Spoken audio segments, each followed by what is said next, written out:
Mixing my flows with ether. We really kings, you know we got sons who crossed on ferries. Hebrews the commissary. These new age types is scary. Eminent Halle Berry. Bunch of Tyler Perry, Niccolo Machiavelli. Families take less than a week to get a body buried. Went from casting lots to barely breathing pulmonary. A lot is married and given and married. Bob Marley went down for that clip at the share. The nation that we live in was founded with terror. Ugly, a lot of mascara, death and pallbearers. Then for most our lives it's been glorified. Quarters and dimes, 45s till the morning time. Little niggas grown, little girls grown, and they headstrong, but they dead wrong. Till mama get the call on the telephone. Oh, you ain't know they think these streets paved gold. Little niggas grown, little girls grown, and they headstrong, but they dead wrong. Till mama get that call on the telephone. Oh, you ain't know they think these trees paved gold. This a new wave, and it's that June flame. Beware the souffle. Hey, peace and blessings, Israel. It's your IG Militia coming at you live for a new edition of Hebrew Tribes. First off and foremost, all glory and honor to the Most High power of Exodus 3 and 14, the I am that I am, Ahaya, through the name of Yeshua. Matthew 21 and 9, through the Holy Spirit, which is Kakamawai, that's Hebrew for wisdom, that's Proverbs 8 and 9 and 1. Okay, in this episode right here, we're going to be going into the king, wine, women, and the truth. You understand what I'm saying? My spot is Corpus Christi. Had went out there one weekend with the fam and got to reading. And I was on First Esdras, and the Most High just put on my spirit like, hey, you need to speak on this. Like, I was getting revelations every other verse, so what I was shown, I'm gonna show on to you. And I kind of chopped it down a little bit. Like, it ain't gonna be as long as some of the other episodes, but the reason being because hypersexualization really covered a lot of what I'm speaking on here. Y'all know how I go in on, how they basically got us following their ways, meaning Israelites, the Gentile nations have us following their ways when it comes to everything. I mean, even tomorrow is a holiday. Tomorrow is Thanksgiving, you dig? And all these woke Negroes on my timeline, they're not woke no more. They want to eat stuffing, you know what I'm saying? But this is the fight that we in. This isn't a physical fight. This is a spiritual fight. It gets physical, but it starts always on the spiritual level, boy, before it gets in the physical. So I don't waste no time. But I'm gonna be punching through this. But again, this is on YouTube. You can run it back and, you know what I'm saying, go through the sections. I'm gonna have the sections in the pinned comment. You can go where you gotta go, what you wanna see. But I advise everybody in this, you know what I'm saying, this may not be for your younger children as of yet, but if you do have children in their adolescence or whatever, you might want to show them this. Y'all know how I get down. I don't be trying to blur and beep out stuff. I want to give it to you raw because, the fact of the matter is, this world gonna give it to you raw. This world is not, we don't live censored lives, you know what I'm saying? What we see happening out here, they're gonna put it on you as if this is the norm. And for everybody watching, Gentile, Israel, whoever, everybody watching, I just want you to ask yourself, am I operating, or am I trying to operate and see these things as the Most High said I should operate and see and move with these things? Or am I doing this as the world says I should be seeing and operating and doing these things, dealing with relationships and how we carry ourselves and how we deal with one another? But with no more further ado, let's get into it. We're gonna be in First Esdras 3 and First Esdras 4. So if you got your Apocrypha and you can get you one easy on Amazon, I think it's like $8 or $14, and they got free ones online. You know what I'm saying? Just type in Apocrypha, it's that red book. You understand? That they took out of the Bible. The Catholics and the Protestants don't deal with this book, but this book came from the same scrolls in the Old Testament. Okay? First Esdras 3:16 through 24. And he said, call the young men, and they shall declare their own sentences. So they were called and came in. And he said unto them, declare unto us your mind concerning the writings. Then began the first who had spoken of the strength of wine. And he said, thus, O ye men, how exceeding strong is wine. It causes all men to err that drink it. So he basically, this is Darius the king, you know, as he's reigning, and he has these three men, you understand, talk to him and basically drop their wisdom on him.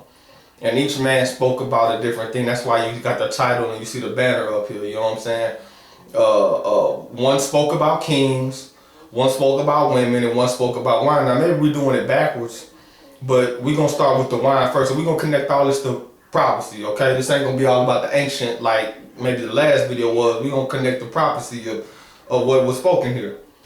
So I'm gonna go first into a story in 1 Samuel chapter 25. We're going to just be reading parts of verses 2 through 3, 21 through 24, 33, 36 through 38, the verses I have up there. Okay? Now I'm going to read the story first, then break it down. And there was a man in Maon whose possessions were in Carmel, and the man was very great, and he had 3,000 sheep and 1,000 goats, and he was shearing his sheep in Carmel. Now the name of the man was Nabal, and the name of his wife Abigail, and she was a woman of good understanding and of a beautiful countenance. But the man was churlish and evil in his doings, and he was the house of Caleb. So, you know, just to break it down, this is a man very well off. You see how many sheep he had, what it said he had 1,000 sheep, 1,000 goats, and he had a wife of good understanding, but he was an evil man. Okay, so let's keep reading. Verse 21. Now David said, surely in vain have I kept all that this fellow hath in the wilderness, so that nothing was missed of all that pertained unto him. And he hath requited me evil for good. So in more also do God unto the enemies of David, if I leave all that pertain to him by the morning light, any that pisseth against the wall. And when Abigail saw David, she hasted, lighted off the ass, and fell before David on her face, and bowed herself to the ground.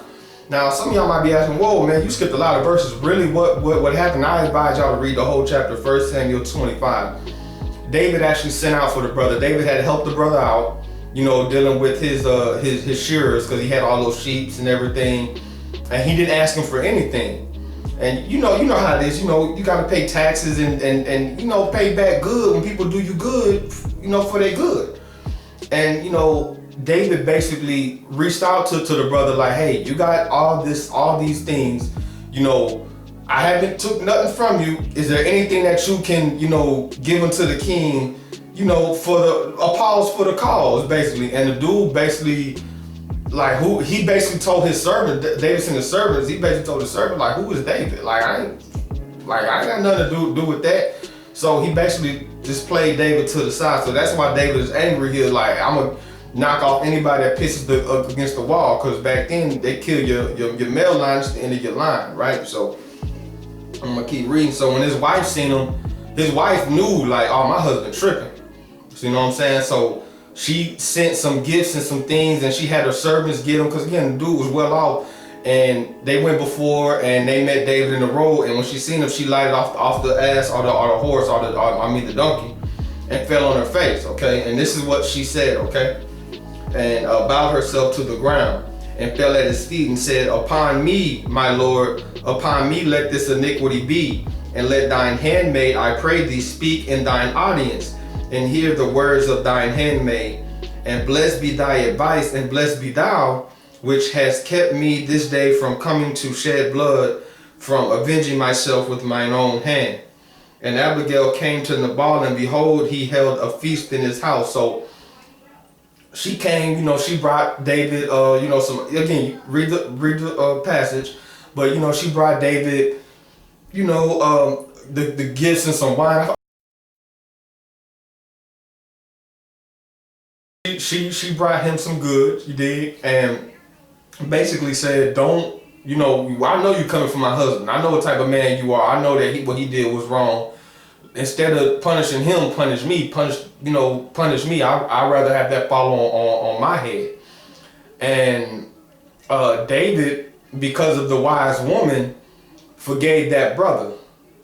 He was like, I was about to come avenge by my own hand, but because, you know, you gave a soft word and you done what is right, I'm going to turn away my wrath from coming down upon your husband. You understand what I'm saying? So, and Abigail went back to the house. So let's start there, where she went back to the house and see what her husband was doing. It says, Abigail came to Nabal, and behold, he held a feast in his house, a party. This brother in there partying. David about to come knock this dude off. What is he doing? Partying, right? Like the feast of a king. And Nabal's heart was merry within him, for he was very drunken. Wherefore she told him nothing, less or more, until the morning light. So he in there drunk, partying, doing stanky leg, tootsie roll, you know what I'm saying? Lean with it, rock with it, you know what I'm saying? Didn't even know he about to lose his life. His wife saved his life. You dig what I'm saying? Verse 37, but it came to pass in the morning when the wine was gone out of Nabal, and his wife had told him these things, that his heart died within him, and he became as a stone. So he was shocked when she said, yeah, David was about to come knock you off. But I gave him some items and asked for his forgiveness and pleaded his mercy, and he spared us. But they was about to kill everybody. So that pissed us against the wall, the men anyway. And it came to pass about 10 days later that Ahiah smote Nabal that he died. So Nabal had a righteous wife, but and he wasn't living right, man. And what happened, man? He got taken out. And that's what I see a lot going on in our culture today. And this is why I show you this picture here. Judge yourself first, man. Judge yourself first. If you got a brother, and I dealt with this in Israel, not just in the streets, but in Israel. You got a brother that's helping you out. Every time you reach out to this brother coming through, this brother doing for you. And you can turn around, let's say y'all have a disagreement about something, but you could turn around and just bash this brother. You can turn around and basically act like this brother's the enemy, when this brother never publicly did so to you. I see this all the time. This is why the Most High say, he that curses his brother without cause and all that is in danger of hellfire, through the prophet, of course, his son, the Messiah. This is what it's talking about, man. You got to be your brother's keeper, man. You got to do righteously, man. And looking at me at yourself, are you doing righteously? Because if it wasn't even for his wife, even to know what danger was coming upon him. You dig what I'm saying? So Sirach 9:9, sit not at all with another man's wife, nor sit down with her in thine arms. Spend not thy money with her at the wine, lest thine heart incline unto her, and so through thy desire thou fall into destruction. Because this is what happens. You know what I'm saying? Think about it, man. This is why I've been saying this for years, before I even had more the understanding I have today. Like, married people don't belong in the club. As far as, you know, going to a bar with some fellas that's, you know, you're not breaking the commandments, you just out there just, you know, chilling with your people, not the Shabbat, you know what I'm saying, watching the game. I'm not talking about that. I'm talking about you going in that, you know, where you pull up and shorty grinding your lap, you going strip clubs, getting lap dances. That's gonna lead you to destruction. Even if it's not another man's wife, this is what leads a lot of brothers to destruction. Because as I'm gonna show through this, you know, and I'm speaking especially for my tribe, but really all of Israel. But I'm speaking for my tribe as far as my experiences. I'm gonna speak on. You dig what I'm saying? Judah loved a party. If you read the Testament of Judah, when Judah fell off, Judah was at a party. He was drunk and got to dealing with a Canaanite woman. That's what happened. It's in the Testament of Judah. You dig what I'm saying? So the enemy knows our history, because the enemy knows who we are. So that's why you see the black boule celebs I be exposing. What is this all about? It's all about party. Have a good time. Don't worry about, you know, paying your rent and all this, or actually taking care of your responsibilities. Get you some J's and go hit that club tonight. That's what the enemy, and we eat it up, because we love a party. You know what I'm saying? Now, I'm not against partying, but again, it's in context, man. It's all about context, man. You dig what I'm saying? Because when we go to these parties, what we do, we be with another man's wife, or we be married out there, you know what I'm saying? And what happened? We fall into destruction, man. Which is normal in Babylon, right? And speaking of that, you know, this you know, they trying to legalize, the white thing, they trying to legalize weed, man. I'm not against the consumption of weed as far as the eating of it, the using it for heal, the CBD oils. I'm not against that. You know what I'm saying? But the smoke doesn't belong in the temple, man. You know what I'm saying? I've showed y'all studies before. Again, I'm not gonna go all the way into it. You can watch my Rare Based Society too. I got a whole section on that about what the smoke does to your temple, man, and how it gives you cancer, just like cigarettes do, just not as fast. And the whole thing about it is they're not giving it to us because they want us to have a good time. You gotta think about it. These people charge us for water. They charge us for, you know, license to hunt. We license to fish. But they're going to legalize this because why you think, you got to think it's a bigger picture to this. As long as we high and drunk, we don't give a damn about nothing. And that's what they know. That's what they know, man. So with them legalizing this, they know they're going to, they feel like also on their end, if they got to come and kick down doors or whatever, they can blame, no, man, he was high, he was crazy. Just like when they shot Trayvon Martin, they showing a picture of him blowing smoke circles. So this is what they want. This is the agenda of the enemy, and if we're not smart to this, because that's all we want to do. That's all we want to do. And I'm gonna say this on the end of it. You know what I'm saying? I'm not acting like I never smoked, man. I was probably one of the biggest smokers I know. I be seeing brothers smoke. They don't smoke like me, man. I smoke. When I used to smoke, man, I used to smoke. You dig what I'm saying? And the thing about it is this, man. The reason that our people love to smoke so much, man, is the weight of these curses, the weight of reality. You know what I'm saying? The weight of this reality that we're living in. And the whole thing about it is, you still in this reality.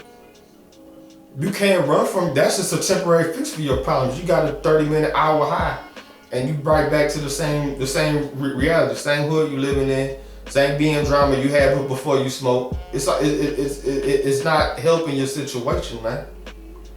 And the enemy wants to keep you right there in that temporary fix. It's just like a baby when it's crying because it's teething and you jingle the keys and it kind of stop crying for a second because you're doing something to distract it. That's all that is, man. And we've done enough partying, man. With all due respect to my brothers and sisters out there, we've done enough partying, man. Like I said, tomorrow Thanksgiving, niggas finna be partying again.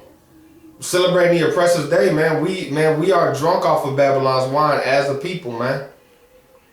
We don't care about knowledge of self, knowledge of the earth, knowledge of the Most High. We don't care about our history. We don't care about life. Like I said, these Negroes, man, y'all the worst, man. As long as you could, man, you want two things: the party, drink, and be married, get high and be married. And number two is acceptance from the oppressing nations, man. Bend over backwards for Islam. They come over here, get corner stores, they gave us one. I seen all these Negroes like Polite promoting Africa and Umar. What Africans came over here and joined up with them. But we don't get it. We don't get it. But I'm gonna move on, man. Sirach 19:2. Wine and women will make men of understanding to fall away. He that cleaveth to harlots will become impudent. So, you know, that's the truth. That's the reason why back when I was going out, you know what I'm saying, I didn't like to go out at certain times because brothers get full of that liquor, full of that drink, and they don't know how to act, man. Especially when there's some women around and they not getting the play that they think that they should get, and the woman turned and what happens outside the club? It's shootouts, it's fights. This is what it comes down to, man. Men are understanding. Before he hit that blunt and drink, he was a cool brother. Now he don't know what to do. Men of understanding, man, to fall away. So, and also when we was in Africa, surrounding our village, which I'm gonna get to more in the end, because we had men that kept watch at night. We kept watch over our village, you know, for any enemies or war tribes that we was warring with, right? What the oppressor did was pour liquor into our wells. And when the warriors came to drink, they were drunk and they passed out. And they came in, and, I mean, when you take the head out, the women and children got taken. And eventually also the warriors. They woke up in chains. So this is they're doing the same thing with this weed, because now they got Monsanto supposed to be heading this thing. And we know how sick Monsanto is. For all my vegans out there, y'all need to start exposing stuff, man. So Sirach 26 and 23. A wicked woman is given as a portion to a wicked man. I can't get over this verse enough. When you see a wicked woman or a wicked man complaining about their mate, the Most High just gave you who you reflect. It says here, but a godly woman is given to him that feareth the Most High. So that's what it is, man. That's why Matthew 6:33 says, seek ye first the kingdom of Ahia, and all the other things will be added unto you. Sirach 9 and 10, it said, forsake not an old friend, for the new is not comparable to him. For a new friend is as new wine, when it is old thou shalt drink it with pleasure. Because even the ruling Gentiles know that when you let wine age, it grows in value. Same thing with a friend, you know what I'm saying? Forsake not an old friend, you know what I'm saying? Because it's again comparing an old friend to old wine. So wine, I don't want to come on here like wine and these things are a bad thing, man. It's not a bad thing, but you got to do it in order though. It got to be about order, man, and not over consumption. You did. Sirach 31 and 28. Wine measurably drunk and in season bringeth the gladness of heart and cheerfulness of the mind. So again, Yasha made wine at a wedding. You dig? Which I'm gonna read next. So it's not a bad thing. It's just you got to take it, you know, measurably in season. You dig what I'm saying? You don't need to be drinking at work. I've seen so many brothers fall off to this, man.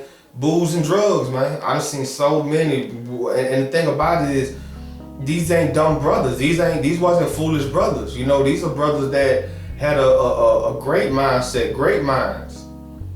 You know, you gotta think, you know them old 90s movies about the hood where they all be like, why is there liquor store on every corner? It's definitely for a reason.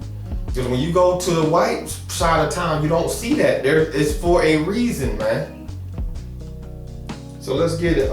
John 2, 7 through 10. Yeshua saith unto them, fill the water pots with water. And they filled them up to the brim. And he saith unto them, draw out now and bear unto the governor of the feast. And they bare it. When the ruler of the feast had tasted the water that was made wine, which is first miracle, right? And knew not whence it was, but the servants which drew the water knew. The governor of the feast called the bridegroom and saith unto him, every man at the beginning does set forth good wine, when men have well drunk, then that which is worse. But thou hast kept the good wine until now. So what he's saying is when they had feasts and weddings and things of that nature, they would sit out the good wine first, and then when men was feeling that buzz, then they sit out the cheap stuff. But he's saying, nah, y'all sit out the okay stuff first. Now this wine is better. So the wine that Yasha made was better, right? And it maketh the mind of the king and the father, good wine until now, okay? And now we're gonna go back into 1 Esdras 3, we're at verse 19, okay? It says, it maketh the mind of the king and of the fatherless child to be all one, of the bondman and of the freeman, of the poor and of the rich. So y'all might be saying, okay, hold on, this is about relationships, king, you know, the wine, what I gotta do with it, because when people dealing with this, like I said, this is broken down families, y'all. This is broken down health. This is broken down a lot of people. I've watched it, man, in real time. In and out of the truth. You know what I'm saying? I mean before and in these days. You dig what I'm saying? So when everybody's drunk, it's always the same actions. You know what I'm saying? Like they say, a drunk man tell no tales, right? You know what I'm saying? And the thing about it is, when people be going off of things like this liquor, for example, I'm just using this as that. I know there's other drugs too. I'm not just getting on, this and that. Alcohol especially though, it got its name because it was, it's from a spirit. You dig what I'm saying? And when you take too much of it, it overtakes you. You know, when you're taking a season, all it really is, all liquor is liquor of the grapes. Like you read the Old Testament, it's liquor of the grapes. That's why in jail, and even back in the day, y'all can look this up. Y'all don't have to believe me. But in jail, and also back in the day, in ancient times, they would take grapes and things of that nature.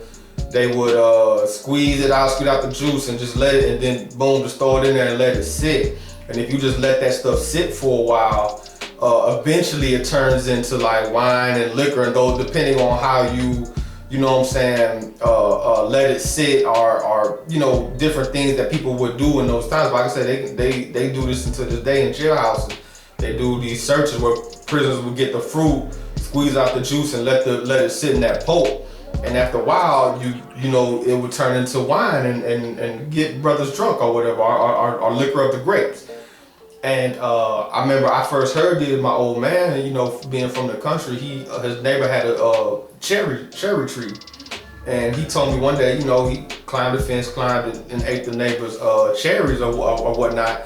And, you know, being a glutton, eating a bunch of them. And he said he got drunk. And I was thinking, like, how you get drunk? You was eating cherries. But that's where it comes from. So it's not a negative thing, but that's why the whole gluttony thing comes into play. You don't want to be a glutton for something. You dig what I'm saying? So 2 Corinthians 6 and 15, especially things of that nature, you know what I'm saying? Now, all that other stuff, you know what I'm saying, that they put in our hoods, that's definitely to destroy us. The cocaine, the heroin, all that is definitely there to destroy us. And the thing about it is, when brothers can't get that buzz that they was getting off of the wine and the smoking, they allow them to go to the harder drugs. You dig what I'm saying? Because they feel like they can only get so high, and they start shooting stuff in their veins, man. You dig what I'm saying? Sisters too. But again, this affects relationships, this affects the household. So I'm gonna bring it home, you know what I'm saying? 2 Corinthians 6 and 15. And what concord hath Christ with Belial? Or what part hath he that believeth with an infidel? And I'm gonna get into this dude, Nature Boy. He has a cult, right? And the thing about it is, that's what they do. They don't, and it's crazy, they don't believe in smoking, right? But they do believe in getting drunk, and that's what they do. They go out there. I mean, it's a sex cult. You dig what I'm saying? And there's a lot of pieces and parts to it. You got people that cover this, like stay on top of it. Angel Domingue is one. World News is another one. That brother's funny, man. Another brother, O'Neal TV, I believe. It's a few brothers that really follow and stay on top. This is like a real live, like it's a real live, like a reality show, you dig? And the brother, again, be drinking on there, dealing with the women, and the brother got like 4 or 5 kids, man, different baby mamas that he don't even deal with. But over there, he's called a Messiah. He's kind of like, he puts you in the mind frame of like a Jim Jones or a David Koresh, where, you know, he's in this cult and he has all these wives, but the men don't have no wives. Even, I'm gonna show you these videos. He got all the men dancing on one side and all the women dancing on one side. He don't let them mix. All the women is his wives, which I'm gonna get to more in the end. But the fact is, he don't take care of his kids. You know what I'm saying? But he out there getting drunk. You dig what I'm saying? And it says again in 1 Timothy 5 and 8. But if any provide not for his own, especially for those of his own house, he had denied the faith and is worse than an infidel. You deny the faith and you're worse than an infidel. So Christ have no part in you. You're not taking care of your seeds. You cannot come tell me nothing about a gospel. I'm not going to hear you. Period, bro. The Most High isn't hearing you. You need to take care of your seeds, man. And these same brothers that seem not to do that, it's like, shoot, but they sure got time to get high and drunk. Like, bro, what about your seeds, man? But, you know, this is what happens, man. This ain't just for the brothers too. It's also for the sisters. We got some deadbeat mamas out there, but he had a wife there, a female that came through. She was there for 3 years. Her name was Velvet. I'm just gonna give you a quick breakdown because I want to get through this. But Velvet basically stayed there for 3 years. She came with somebody else. They was quote unquote married. They don't believe in, you know, getting any paperwork or writing any paperwork down. They just believe, oh, I like you, we married, right? So she comes through with somebody else. They, I guess, break up, divorce. Nature Boy, the leader, comes and gets with her. 3 years out there, she have a baby by him, and she ends up leaving. Now, when she ends up leaving, she spoke some real truth. You dig what I'm saying? About relationships and about men and women just in general. But sad to say, she only did that in word, because I just seen tonight that she's back with the brother.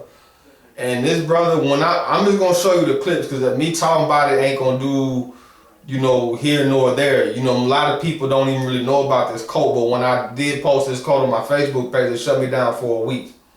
It shut me down for a week, man. So I'm gonna show you these clips, because he got a new chick out there named Zoka, and it's just a big mess. He basically it's a big sex cult. So y'all check these clips out.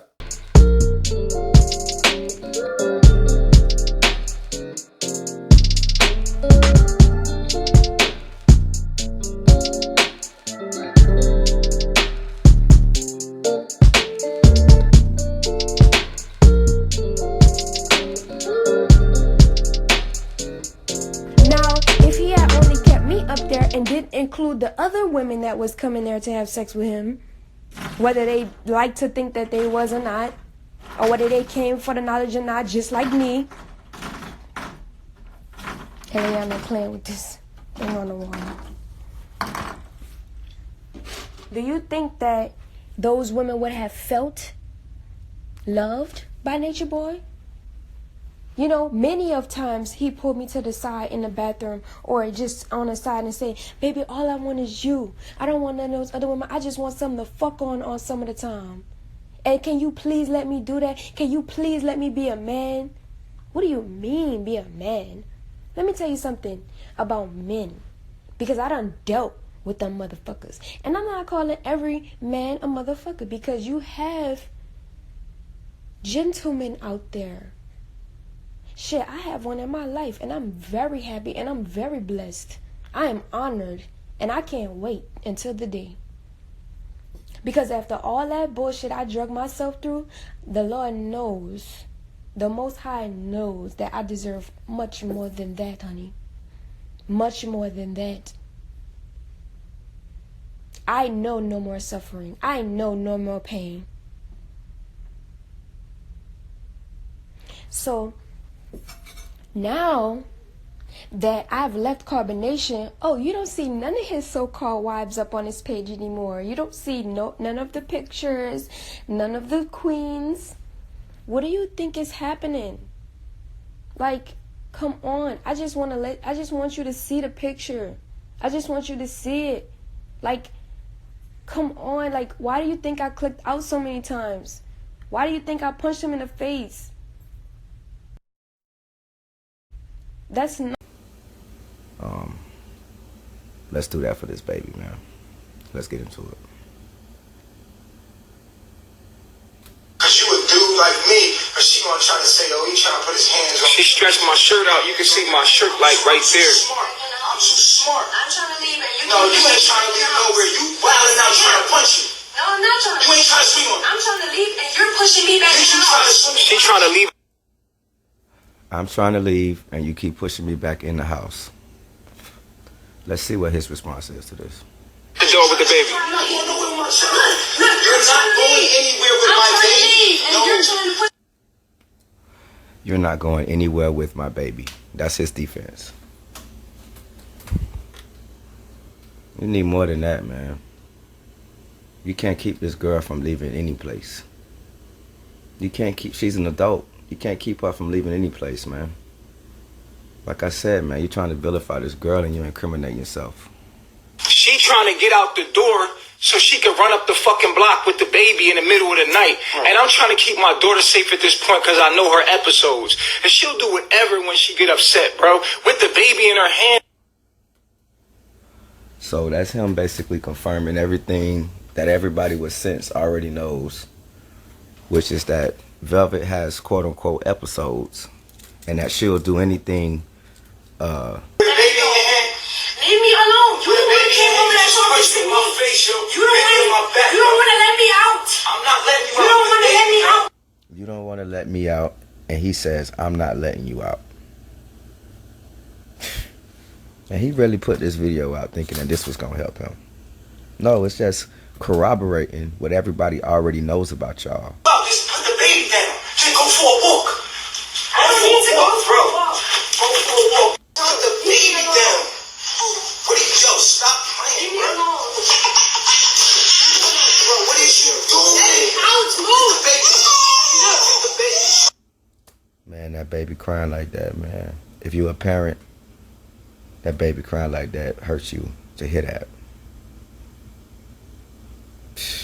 Like I said, if you support carbonation and you support this type of parenting, you need to take a long look in the mirror, man, because something is wrong with you, man. You need to seek mental help.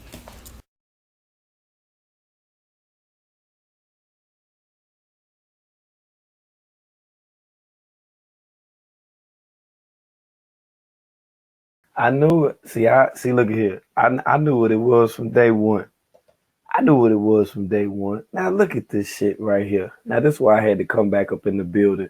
Now, as it appears that Zoka is no longer a student of Nature Boys, but now she's Nature Boys direct. Now you see how all this shit right here just played out?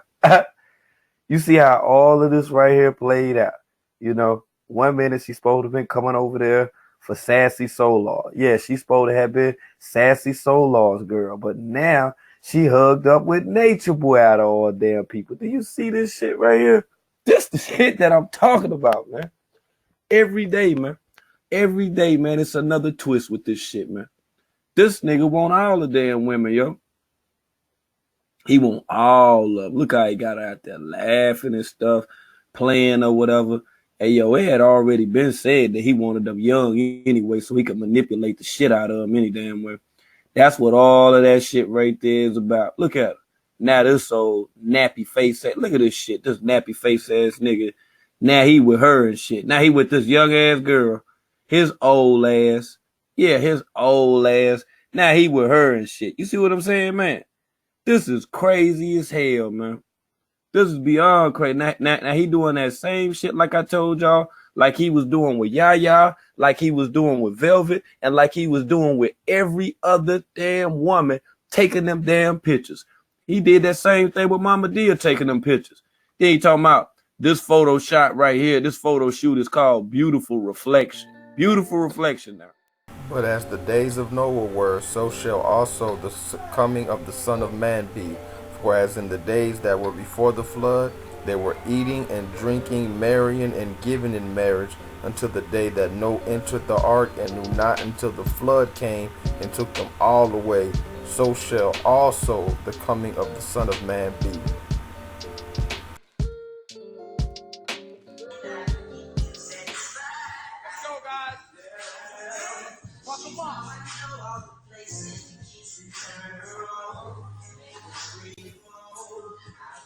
For the ladies right here. Fellas, get out the building if you ain't gay. This for the ladies right here. All y'all ladies out there. This weak ass nigga here.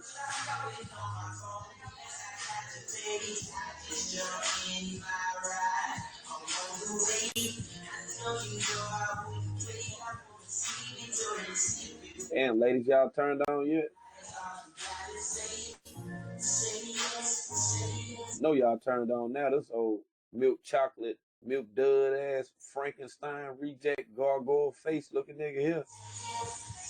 No, y'all ladies going crazy. Look at all that hair up under his arm. Cotton and all type of shit. Rotten mouth fucker.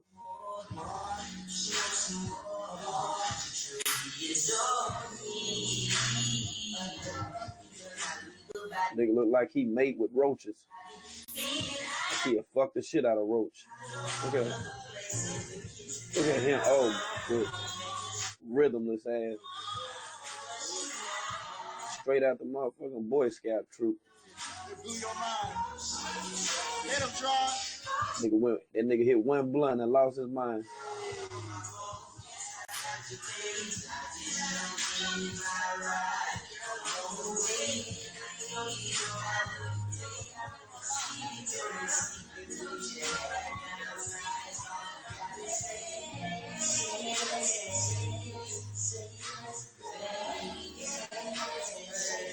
Y'all ladies wake up and see this nigga in your bed. What you gonna do? See his ass in there.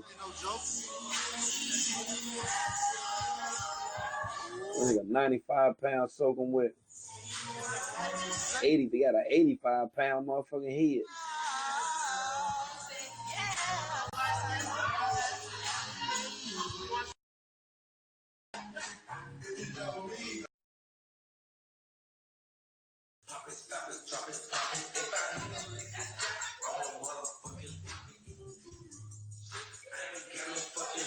You would have thought one of them guys would have been there, ran up over there and got up on some ass by now. Ass cheeks jumping. Ass cheeks jumping. So what that girl daddy gonna think about this shit here? And that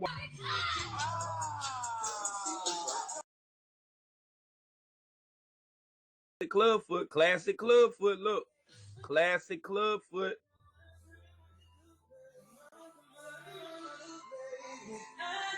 Classic club foot. There you go. Screenshot. Club foot. Look up. You see them club foot? Don't you? Look up. Look at them motherfuckers dangling in the air. Them dusty motherfuckers. Skin and everything falling off the side of them hard motherfuckers. Look at that. Whole line split. And you telling me he want a woman? Don't you? Look up. Look at them motherfuckers dangling in the air. Them dusty motherfuckers. Skin and everything falling off the side of them hard motherfuckers. Look at that. Whole line split. And you telling me he want a woman? Nigga thought he was doing ballet or some shit. Fruity pepper ass nigga, man. Look at him. Straight food.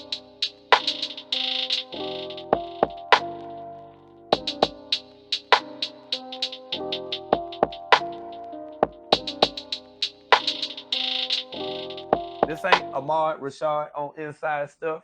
Yeah, you rocking with the Bean team right now. So let's hear this shit. Here go the beautiful Bean footage. It's rolling. Just let it go. Like, you know what I mean? HYP thing. I said to a lady in the inbox, right? Go lay down, man. Go lay down. Pop her down, man. Go lay down, man. Hey, I said in my inbox, I said to the lady, I said, Serenity had HIV when she came to me. I said that, but that wasn't the truth. She had AIDS.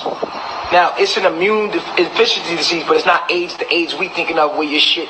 No, she had something wrong with her thyroid, with her immune, so she had an immune disease, but she didn't have AIDS like the AIDS that just let it disease. Hey, what? Hey, I don't even know how he even trying to explain this shit right here. I don't even know why he even trying. Did y'all hear that shit? What is hold on. You know, I thought it was an immune deficiency. Okay.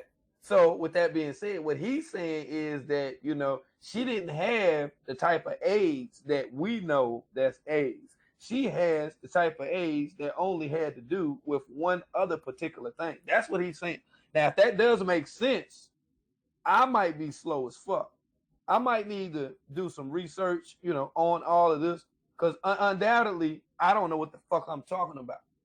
I must don't understand, or I must have read the wrong information, because this dude is making it seem like, you know, that he didn't say what he said. But we know what he said, and we know what he meant. So what the fuck is he saying, y'all? You some bullshit. You know what I'm saying? Like, you on some other shit. You know? Like, this dude got the most uncanny way of getting a motherfucker to agree with the way that he views certain stuff. And you know he don't even be right and exact with that shit, man. She need to just let that nigga have it, man. We're agreeing to disagree in a way. But when you're there and you're telling people that's here and you're trying to get them out of the mind state, you can't tell them that is not real. If you No, that's the only way we heal. That's the only way we heal right now. If you've been diagnosed with HIV, I want you to know that shit is fake. It is a government psychological warfare. Oh shit. Yo, man, this nigga, hold on, let me hit this shit again. This nigga tripping, bro. I got to be high. This nigga tripping. Oh shit, hold on. God damn, but this nigga tripping, boy. That nigga said if you got HIV, that shit ain't for real. Teresa, he say that. Hey, Teresa, he say that shit ain't real. That's what Nature Boy say. Now, that ain't real now. Shit. That's better. I'm going to tell you to back off that medicine. I'm going to tell you to eat better. I'm going to tell you to get sunlight, eat from the earth. I'm going to tell you right now to leave the system. I'm going to tell you to live in harmony with nature, drink pure water, eat from the earth organically, and have healthy relationships. And anybody that's toxic in your life, get rid of it. Anything that takes away and stresses your life, get rid of it. And I guarantee you, if you got tested after that you ain't going to have no fucking whatever they count. I guarantee you're going to test negative. I guarantee you. Yeah, that's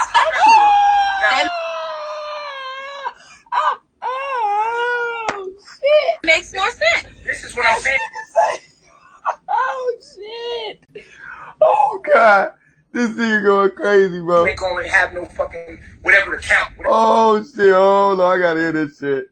I gotta hear this, though. I need to hear all this from the top. Or it's something going on. Hey, I'm gonna hit you back or whatever. But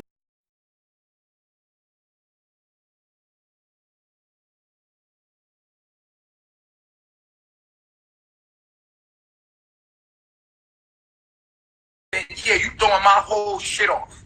You know what I mean? So I'm starting to be stressed the fuck out. Possibly. Then you can test positive for one of these diseases. But just like herpes, everybody has herpes. Everybody has all these diseases. It's just that certain times can be stronger than others. That stress indicators, they're called stress responses. Your body has stress responses. They have taken these stress responses, made them into diseases to sell you pharmaceuticals. These things are not permanent. These things are just responses that your body has. So let's say herpes, you have an outbreak of herpes. That's your body letting you know that you're under stress. Like,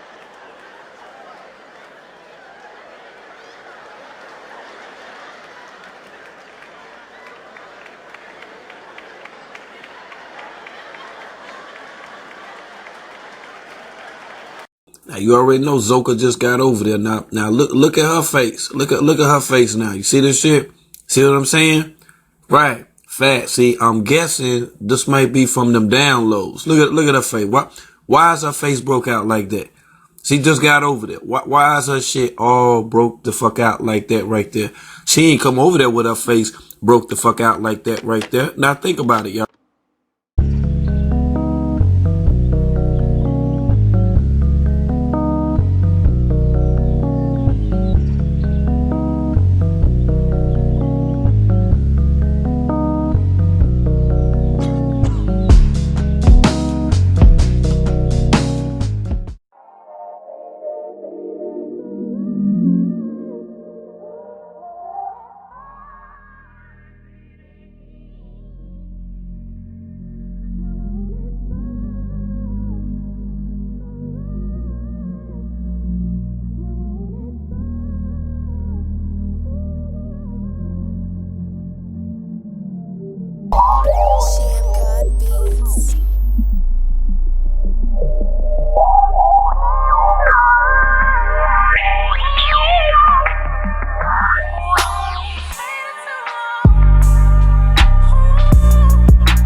I should still be top 100 on some, some list somewhere.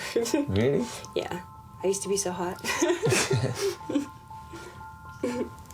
But, I'm happy. I have everything I need here.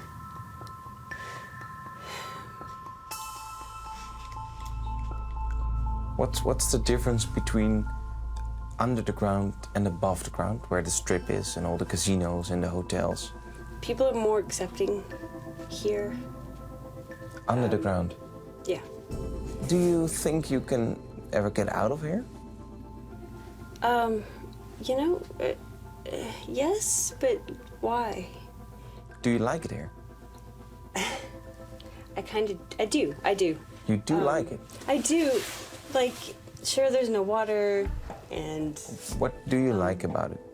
I like that those hardships build camaraderie. So I feel like you end up making, more genuine friends.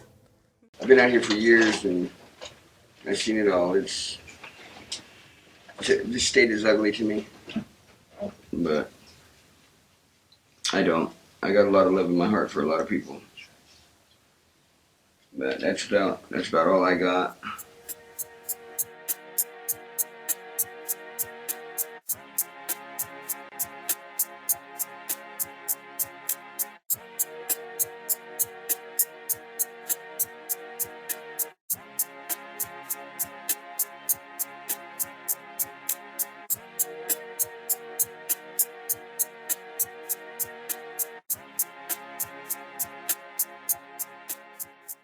As we continued to travel through the tunnels, roaches were crawling all around us. The thought of people having to lay their heads and try to sleep in the middle of all of the roaches was so disheartening.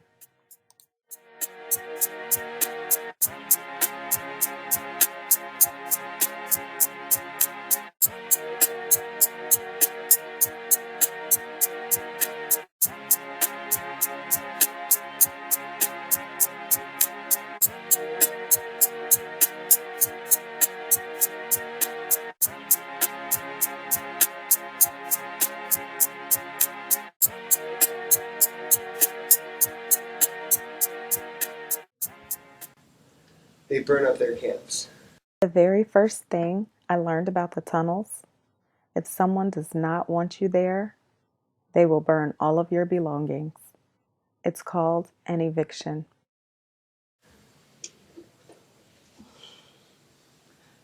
So these are people that just kind of Piss off somebody else. And it's time for you to go. Yeah.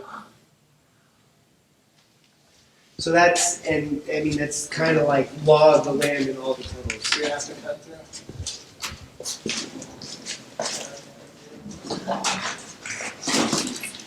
Be careful right here. So knock.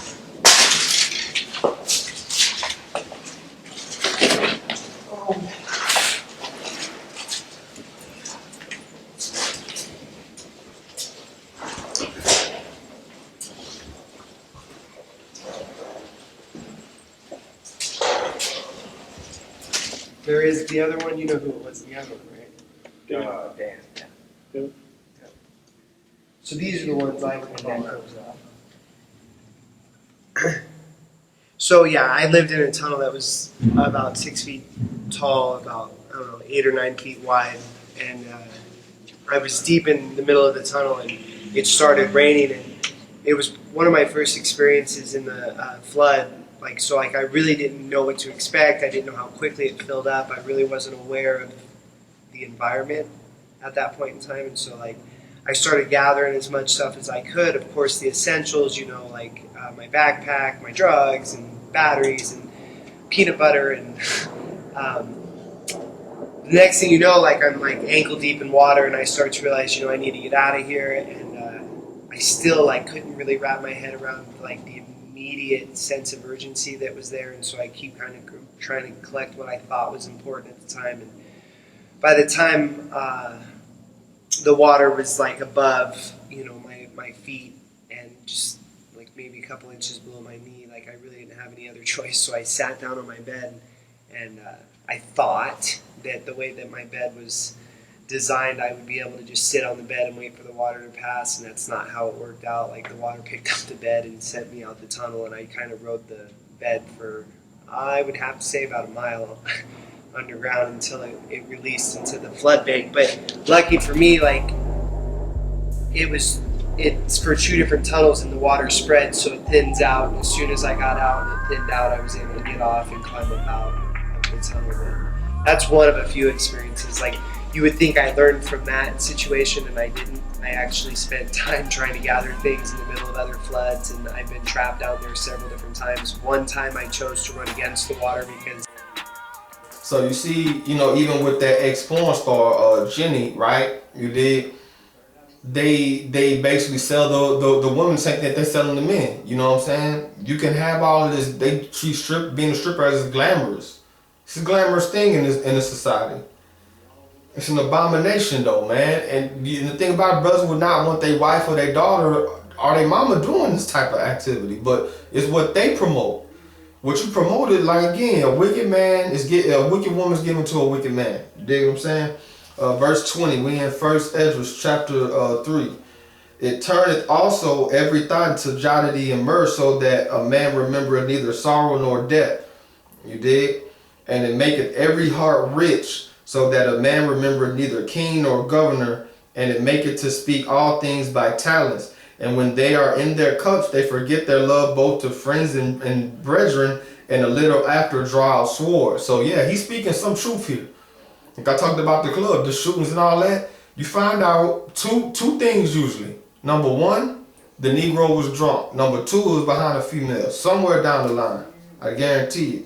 But when they are from the wine, they remember not what they have done. When they sober up, they don't remember none of that, right? It says, verse 24, O ye men, is not wine the strongest that enforces to do thus? And when he had so spoken, he held his peace. So he did speak some truth. So again, you see this brother, Nature Boy, again, he flip-flopping. A barber. And I was a barber, and I would like maybe sell weed on the side sometimes, but that wasn't good because I just didn't want to get too big and go to jail for it. So I just like let that go. You know what I'm saying? I kept seeing people going to jail for weed, and I was just like, yo, this is a plant, this is stupid. I'm not getting caught up with that shit. And so I was a barber. And it was rough for me, man. I couldn't keep my phone on.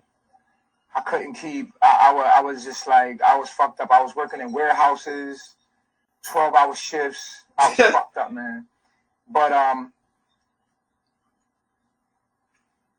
was, like I said, I was offered the ability to. He said that like them 12-hour shifts, like that shit was slavery or some shit. Look how he looked, man. I'm talking about this, the long pause. Check this shit out, yo. When he said that 12-hour shift, look how he just be sitting there like paused and shit. I was, like I said, I was offered the ability to. Somebody was like, "Yo, you look like Tyson Bedford." They used to tell me that, and I was like, "Yo." I always was looking for a quick way to make some money, man. I just wanted money, man. I wanted to do what I wanted to do, man. I wanted to do what I wanted to do, but I was living in someone else's world, and I was getting check to check, and every time I get some money, right, I was spending it, and I didn't like that. It don't make no sense. That's why I'm playing this older video. Just listen to these lies now. So one day, this guy, it's a gay guy. I was in the military. A gay guy. Now, this is when he was in the military. Listen now. Oh, Sean. Listen now. This is when he was in the military right here. Yeah, he was in the military. And this is when the gay guy told him. The gay guy was like, yo, man, you should be a stripper. You got a nice body. You military. The gay guy was like, yo, man. The gay guy, listen. Gay guy. I was in the military. The gay guy was like, yo, man, you should be a stripper. You got a nice body. You can make a lot of money. He was like, I was like, really? And mind you, I'm out here by myself. And so I did it. One day I did it, and I made like $200 in a night, yo. And I didn't give a fuck what people thought about me.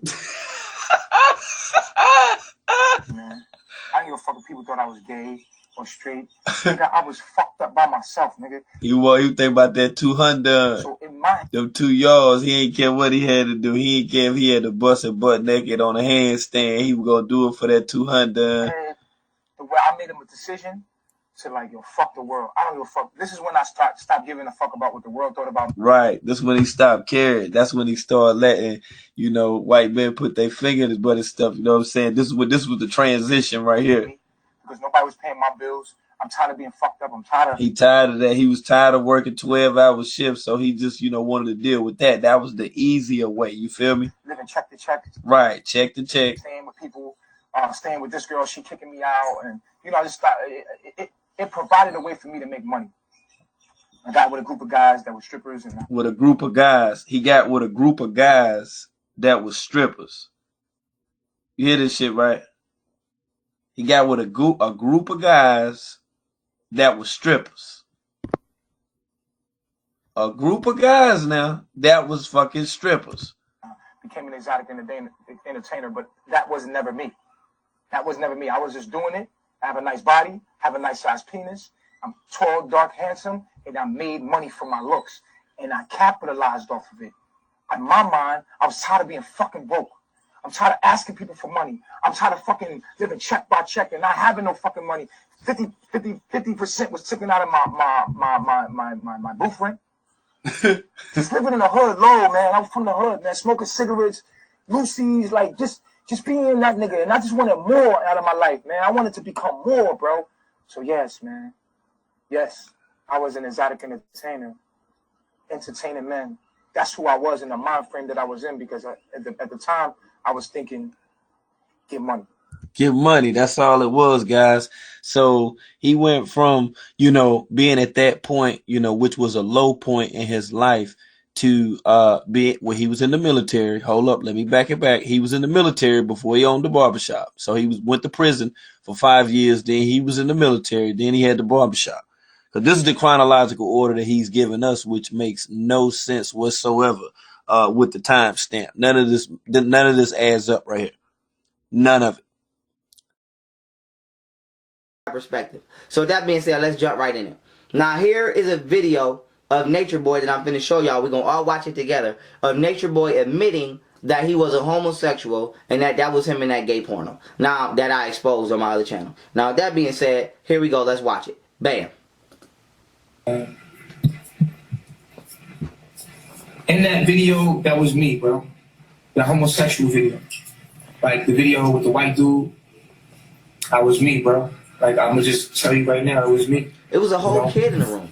And that's just a part of my life where I was just doing anything, you know what I'm saying? It's wild shit. I was doing crazy shit for money. So that was me in the homosexual video, man. Did y'all hear me? Did you want to clip that? Oh, he admitted it. That was me, bro. That was a point in my life where I did a lot of homosexual acts. You know what I'm saying? He did a lot of homosexual acts for money. I'm not a homosexual. That's just the truth. But it was a hustle for me, and I did it. That was something that was always... Pause. I don't even need to hear no more. It was a hustle for him, and he did it. See, me, I like to be naked. Let me tell you a little something about Nature Boy. See, me, I'm a real human. See, my kids, when I see my son, this is how I treat my son. We naked together. My son started being ashamed of his body. And I seen it happen. I didn't want that to happen. They made him ashamed of his body. They showed him that he was naked. I did not want him to know he was naked. I said, son, look here. I didn't even want him to be in a world where he knew he was naked. I wanted my son to be so pure that he never knew he was naked. I take bath with my kids. I'm naked with my kids. I have sex in front of my kids. Bitch, what? I have sex in front of my kids. I have sex in front of my kids. I'll never be ashamed of sex. My son be breastfeeding and I'll be making love to his mom. That's me, bro. Bitch, what? That ain't me. That's how I get down around kids. That ain't how the fuck I get down. Purity. I don't want to take their purity away by covering myself up. They're going to be ashamed to cover themselves up. And I'm pure at heart. So you can think in your mind, if I let another kid here, I'm going to have to change the way I am so that your kid can be comfortable around me. No, I'm going to be naked as fuck in front of your kids. Not my Bitch, kid. what? You're going to be naked in front of my fucking comes up kid. and grabs my penis. What? Bitch, what? My son comes up and grabs my penis. I'm done. I'm done. I'm done. I'm done. I'm done. And so, y'all can see I'm not making this shit up. I'm not making this shit up.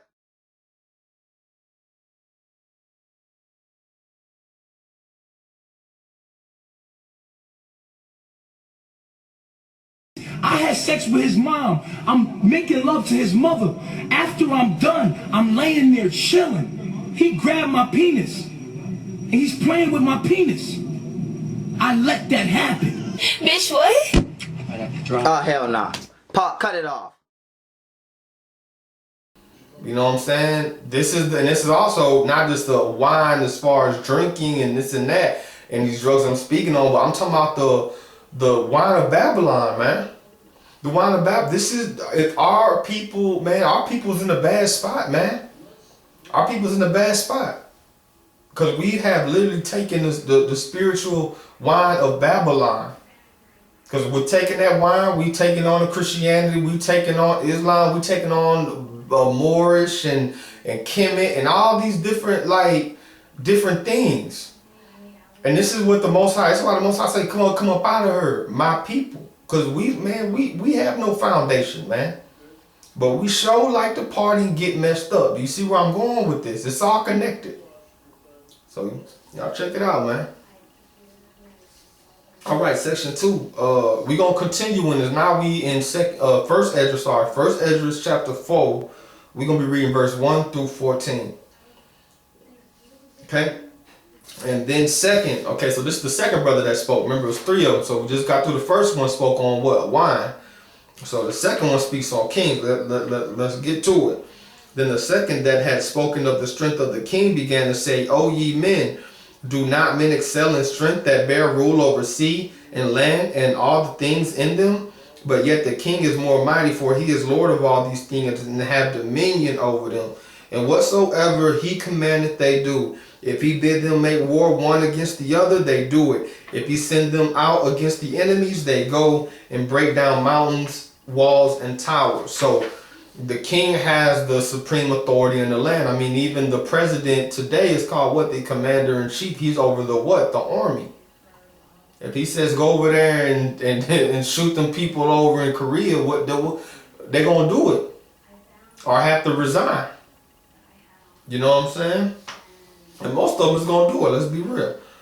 Psalm 148, 11 through 14. Okay? This is what the Most High's words dealing with the kings. Kings of the earth, and all people, princes, and all judges of the earth, both young men and maidens, old men and children, let them praise the name of Ahiah. For his name alone is excellent. His glory is above the earth and the heaven. That firmament, you know, we always speak about. He also exalted the horn of his people and the praise of all his saints, even to the children of Israel, a people near unto him, praise ye Ahiah. So he's saying, this is his decree to the king, not just the kings as you see. He says all people, princes, judges, men, maidens, and children. That covers everybody. All people, especially who? Israel. Supposed to praise on his name. So when they tell me, oh, this king was righteous or this ancient king was, you know, he got to be falling in line with what I just read. Donald Trump don't fit this. Obama don't fit this, man. No U.S. president fits this. You dig what I'm saying? They were all part of a Masonic brotherhood that's linked together to bring about the NWO. This is the whore that they're going to burn with fire. And you're going to tell them that they elected a righteous man that did this. Come on, man. So I'm going to go through a couple pics here you see here. Real men care, man. You know what I'm saying? And this is the action that a man is going to show. You know what I'm saying? For what he's dealing with. You know what I'm saying? This is the definition of a real man. Okay? And real child support is, you know, I'm not saying, you know, money isn't something that is needed to raise a child. Absolutely, man. Absolutely. But it's not the only thing. You dig what I'm saying? And the hardest hood is fatherhood, man. And a lot of Negroes ain't built for it. A lot of brothers ain't built for it, man. We get on the kings on this. Why we get on the kings? Because the king is supposed to be at the top, right? So you the king of the household. This is how you get it in order, man. And you know, they talk about the social media, you know, and they blame it on that, losing relationships and this and that. Nah, you was a whoremonger before you got on social media. Social media just made it easier for you. Just made it easier for you to contact people that you didn't know. But you was always that. Okay? And like, you know, the Bruce Lee quote here, brothers, you got to control your emotions, because usually the enemy, you know, the Most High spoke through the prophets. You dig what I'm saying? That dealing with Israel, the enemy always had his target on Israel. This is what Psalm 83 is about. Not to say it didn't touch other people, but the Gentiles' fathers inherited lies, and they love patriotism, not just in America, all over the world. And patriotism is pater. The root word is father. They followed their what? Forefathers. But as for us, though, being a nation, with our forefathers going off, to break those generational curses, part of that is controlling your emotions. Because Satan usually attacks us two different ways. It's usually anger and lust. Those are the top two that he uses to attack men. Those are the top two. You dig what I'm saying? And the anger is especially. You dig what I'm saying? But also the lust, you know what I'm saying? I can't say which one is more. But yeah, that's what he uses. Ecclesiasticus 7:15 it say, hate not laborer's work, neither husbandry, which the Most High hath ordained. So no such thing as a lazy husband, man. No such thing as a lazy father. It ain't no such thing if you're going to be righteous by his word.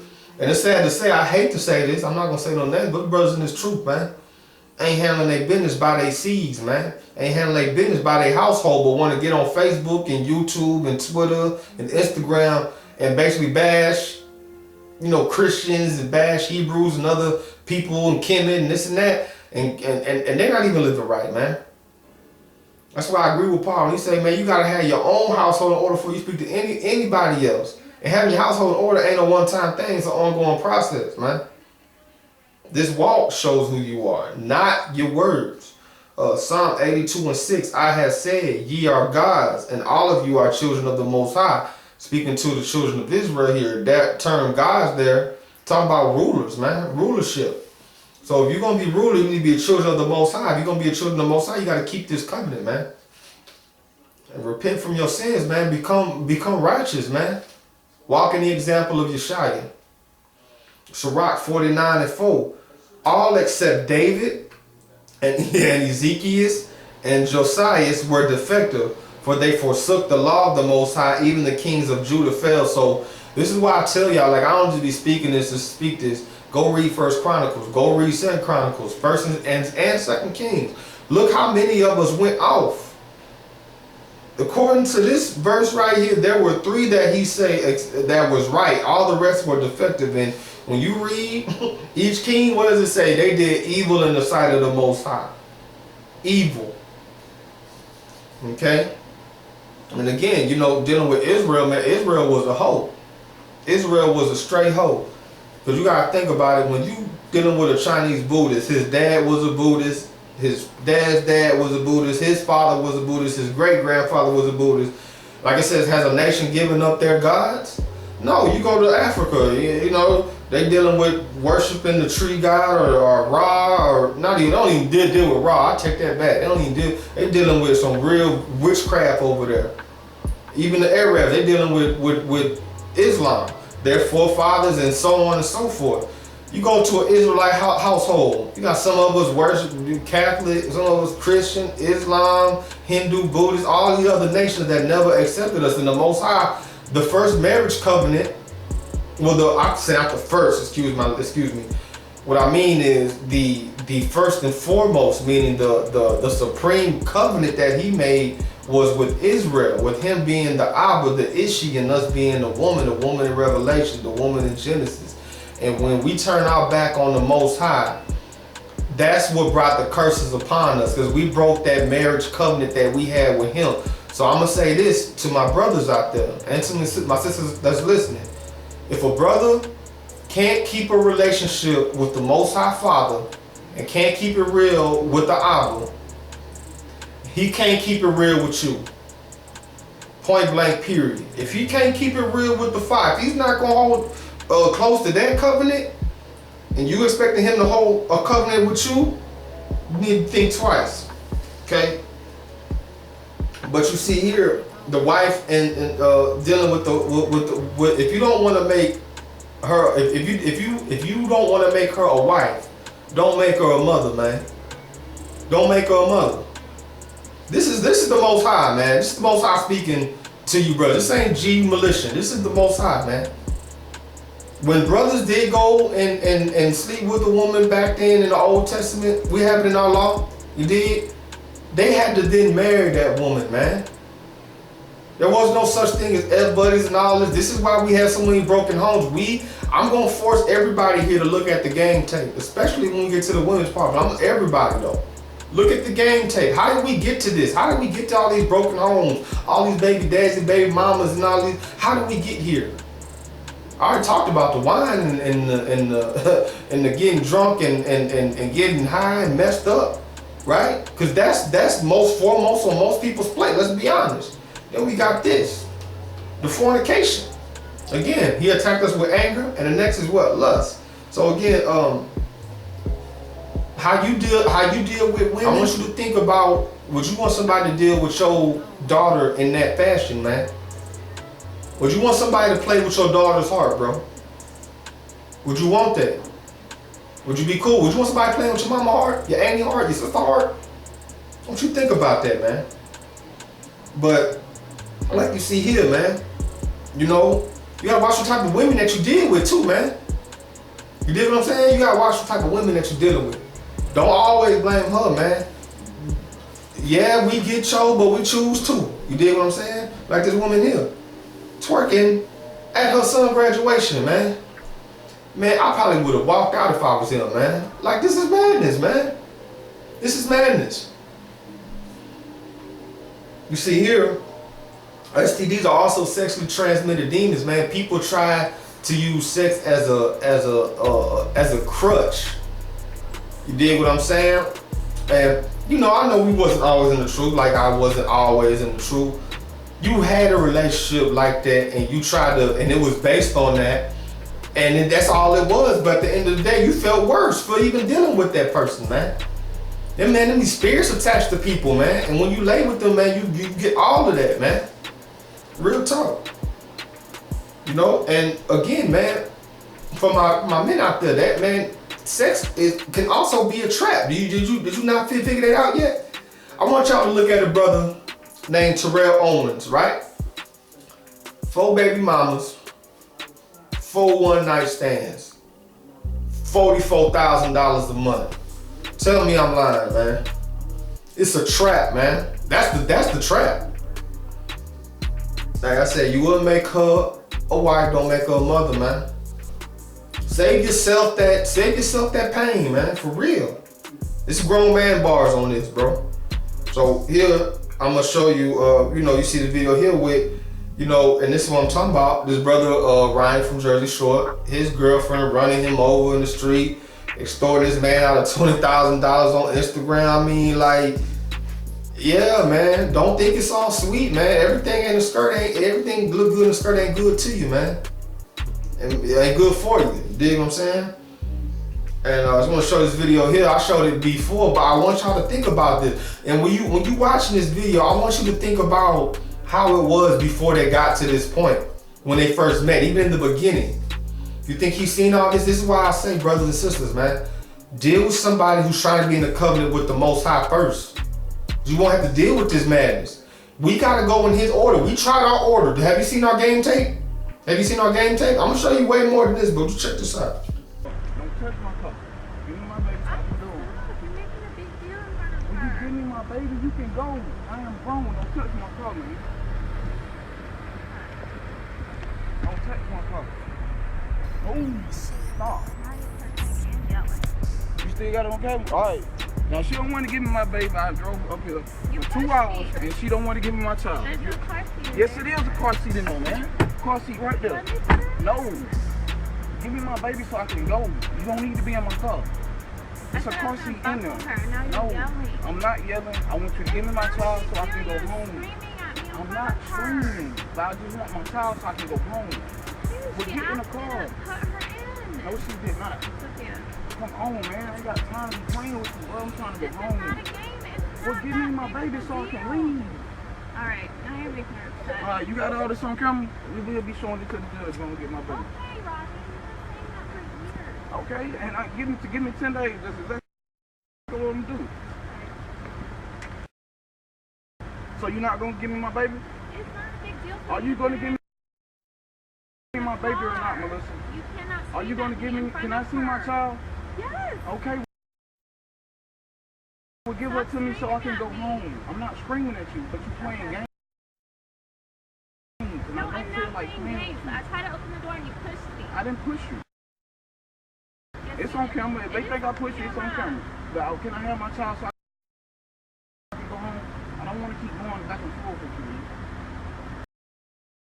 I don't. I'm tired of doing this. You always doing the most. What can I get? I just try to put her in. You give her to me so I can go. Don't push me. I'm not pushing you. Just give me my child. Come on. You give her to me so I can go, man. You ain't gotta do this. I'm not doing anything wrong. Come on, Sophia.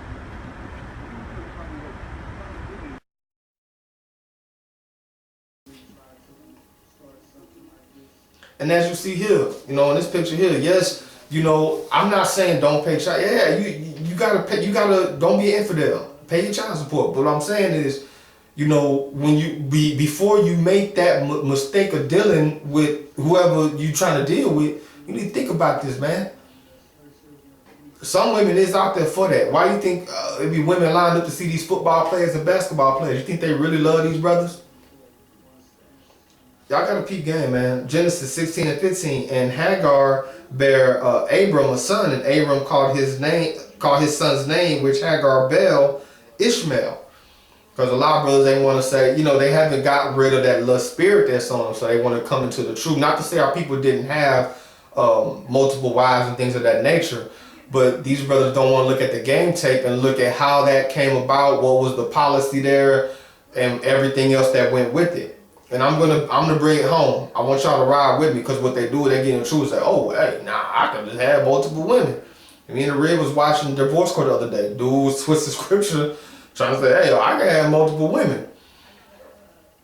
And couldn't even support himself, right? So let's get into what was the game take. Because you see, he had Ishmael. But Ishmael, is the people that sold Joseph into slavery in Egypt. Ishmael is the Arabs, you know what I'm saying? The Arab slave trade. So from this person, his descendants, now I'm not saying him, but his descendants oppressed Israel, man. Because that wasn't the seed that the Most High said he was going to bless. He said he was going to bless the one that came through Sarah. So that's one multiple wife thing that didn't go correct. 2 Kings 22 and 8. And they want to say, oh, well, you know, how's that so? We know there's such thing as concubine, right? There's such thing as wife, right? But let me break it down, though. And Hilkiah, the high priest, said unto Shaphan the scribe, I found the book of the law in the house of the Lord. And Hilkiah gave the book to Shaphan, and he read it. Because you got to understand that the book was sealed up to David. Because people won't let us run to David. That part was sealed up to David. I'm going to read from fragments of a Zadokite work, 6 verse 1 through 7, okay, page 810. But David read not in the book of the law that was sealed in the ark of the covenant, for it was not opened in Israel from the day of the death of Eleazar and Joshua and the elders who worshiped Ashtaroth. So this is when the Levite priests began to fall, because they were the only ones that were supposed to handle the ark. Because as you know, when somebody opened that ark wasn't supposed to, they would what? They would die. This is all in the script. That's why I say 1st and 2nd Kings, just read it. Okay? And it was hidden and was not discovered until Zadok arose. So Zadok were the priests that descended with the Levites dealing with Moses' time. Okay? So when they arose again, they found the book. It says it again, 2 Chronicles 34 and 14. And when they brought out the money that was brought into the house of the Most High, Ahiah, Hilkiah the priest found the book of the law of Ahiah given by Moses. So you see here, the book of the Most High, they found it and they read it. And if they didn't want to say anything, how did they find it? They already had it. Okay? That part was shut up to David, like it says in the fragments of the Zadokite. 2 Chronicles, I read that. 2 Samuel 16 and 22. So they spread Absalom the tent upon the rooftop, upon the top of the house, that's the rooftop. And Absalom went to his father's concubines in all the sight of Israel. So they spread a tent on the roof of David's house, and Absalom, his son, had sex with his concubines, his lesser wives, as you would say. Okay? Why would that happen? Why would his son do that? His son rose up against his father. Why would he do that, right? 2 Samuel 12 and 11. Thus saith the Lord, behold, I will raise up evil against thee out of thine own house, and I will take thy wives before thine eyes, and give them unto thy neighbor, and he shall lie with thy wives in the sight of this son. So that's exactly what happened. So you see, David went off. You dig what I'm saying? Dealing, you know, with Bathsheba, watching her from the roof. That same roof, his wives were defiled by who? His own son Absalom. Okay, and you see here, you dig what I'm saying? Esau, you know, what we call the fornicator, profane person, even in the book of in the New Testament in Hebrews, they own the porn industry, man. They own the porn industry. So, and I want to put this on you brothers. You dig what I'm saying? When you looking at them flicks and everything of that nature, and are you looking at some of our sisters or even other nations, right? With that lustful lie, I just want you to remember that that's exactly how the oppressor looked at your people when he seen us over there in Africa, when he snatched us up and put us on those ships. That's exactly how the Arabs seen us when we were dealing with the Arab slave trade. That's exactly how they seen us, as sex objects and objects of their pleasure, even until this day.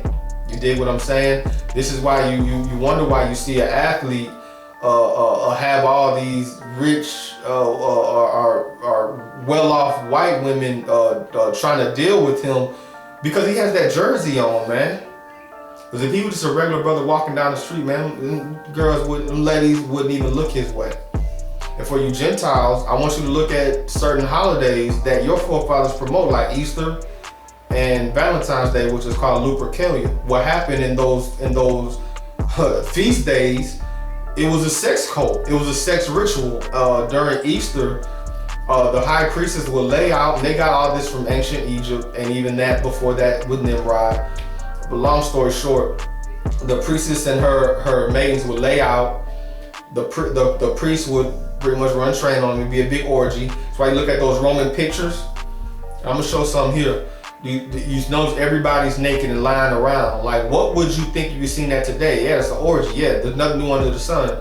This is what these elites do to get in. This is why Kanye had that video with everybody naked in the bed. This is what it is. This is what they do. So when you're looking at a woman like that, for my Israelites, this is who you're getting it from. You're getting it from your oppressor. You are glorifying them. You are adding to their pockets. And all of that when you're doing this.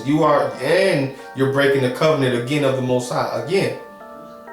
Straight up, man. Brothers be having Bible apps and porn apps on the same phone, man. What you was thinking gonna happen when the sky cracked? You dig what I'm saying? And you can overcome this. This is a mental thing. You can overcome this. This is a mental thing, man.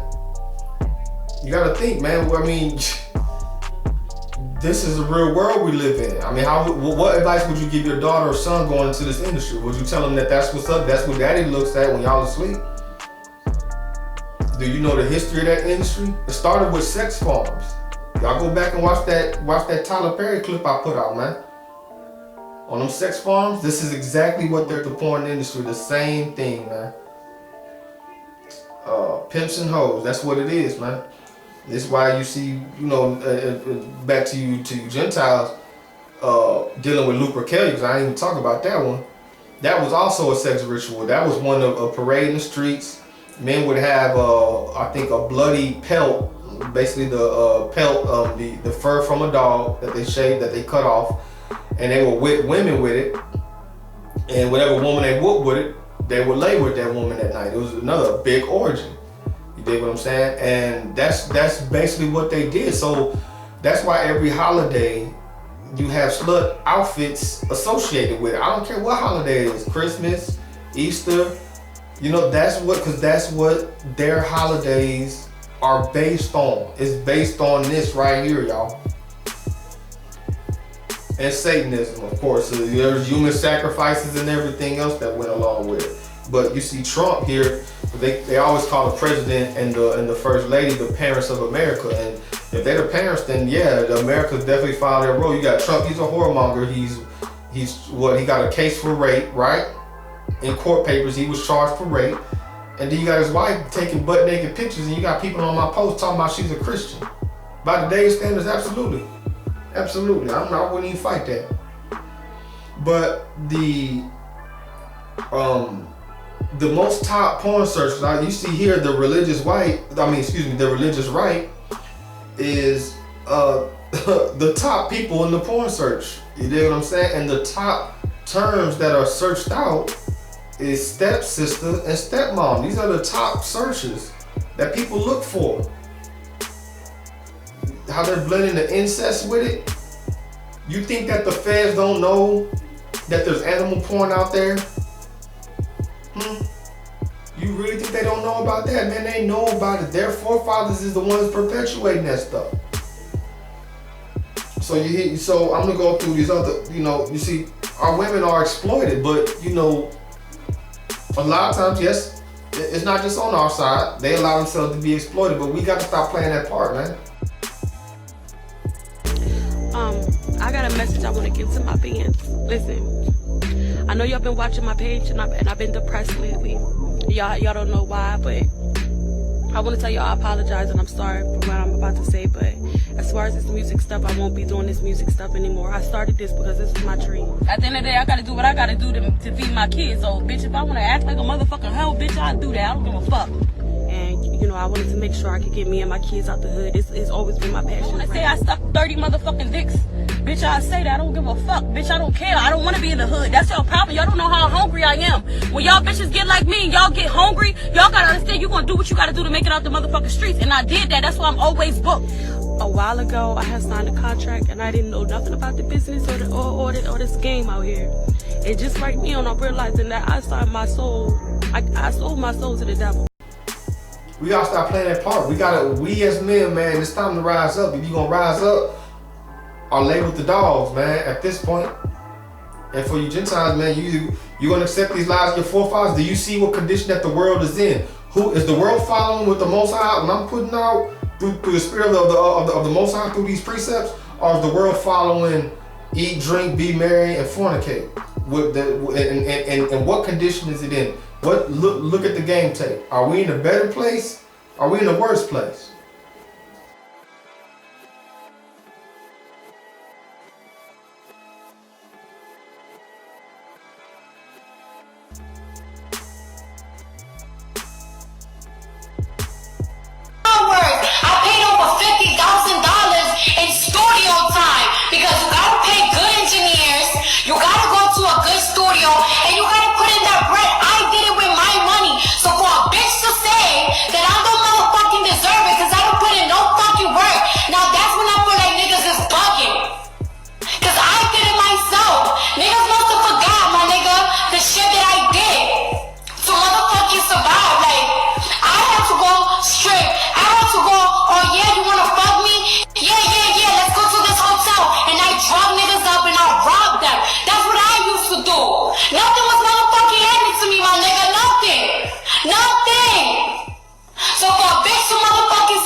I'ma take him out. We're gonna get drunk. I'm gonna get him all perked up and everything. We're gonna have a good time. Get him super twisted.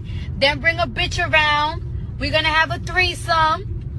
And when he wake up, he gonna be like, what the fuck? Yeah, because the bitch was a tranny. I'm gonna be like, yup. Yup, we had a threesome with a tranny. Yup. Yup, a tranny suck your dick. You don't gotta fuck another nigga to get even, bitch. There's other ways to cheat on me. I'm be like, alright, I'm gonna take him out. We're gonna get drunk. I'm gonna get him all perked up and everything. We're gonna have a good time. Get him super twisted. Then bring a bitch around. We're gonna have a threesome. And when he wake up, he gonna be like, what the fuck? Yeah, because the bitch was a tranny. I'm be like, yup. Yup, we had a threesome with a tranny.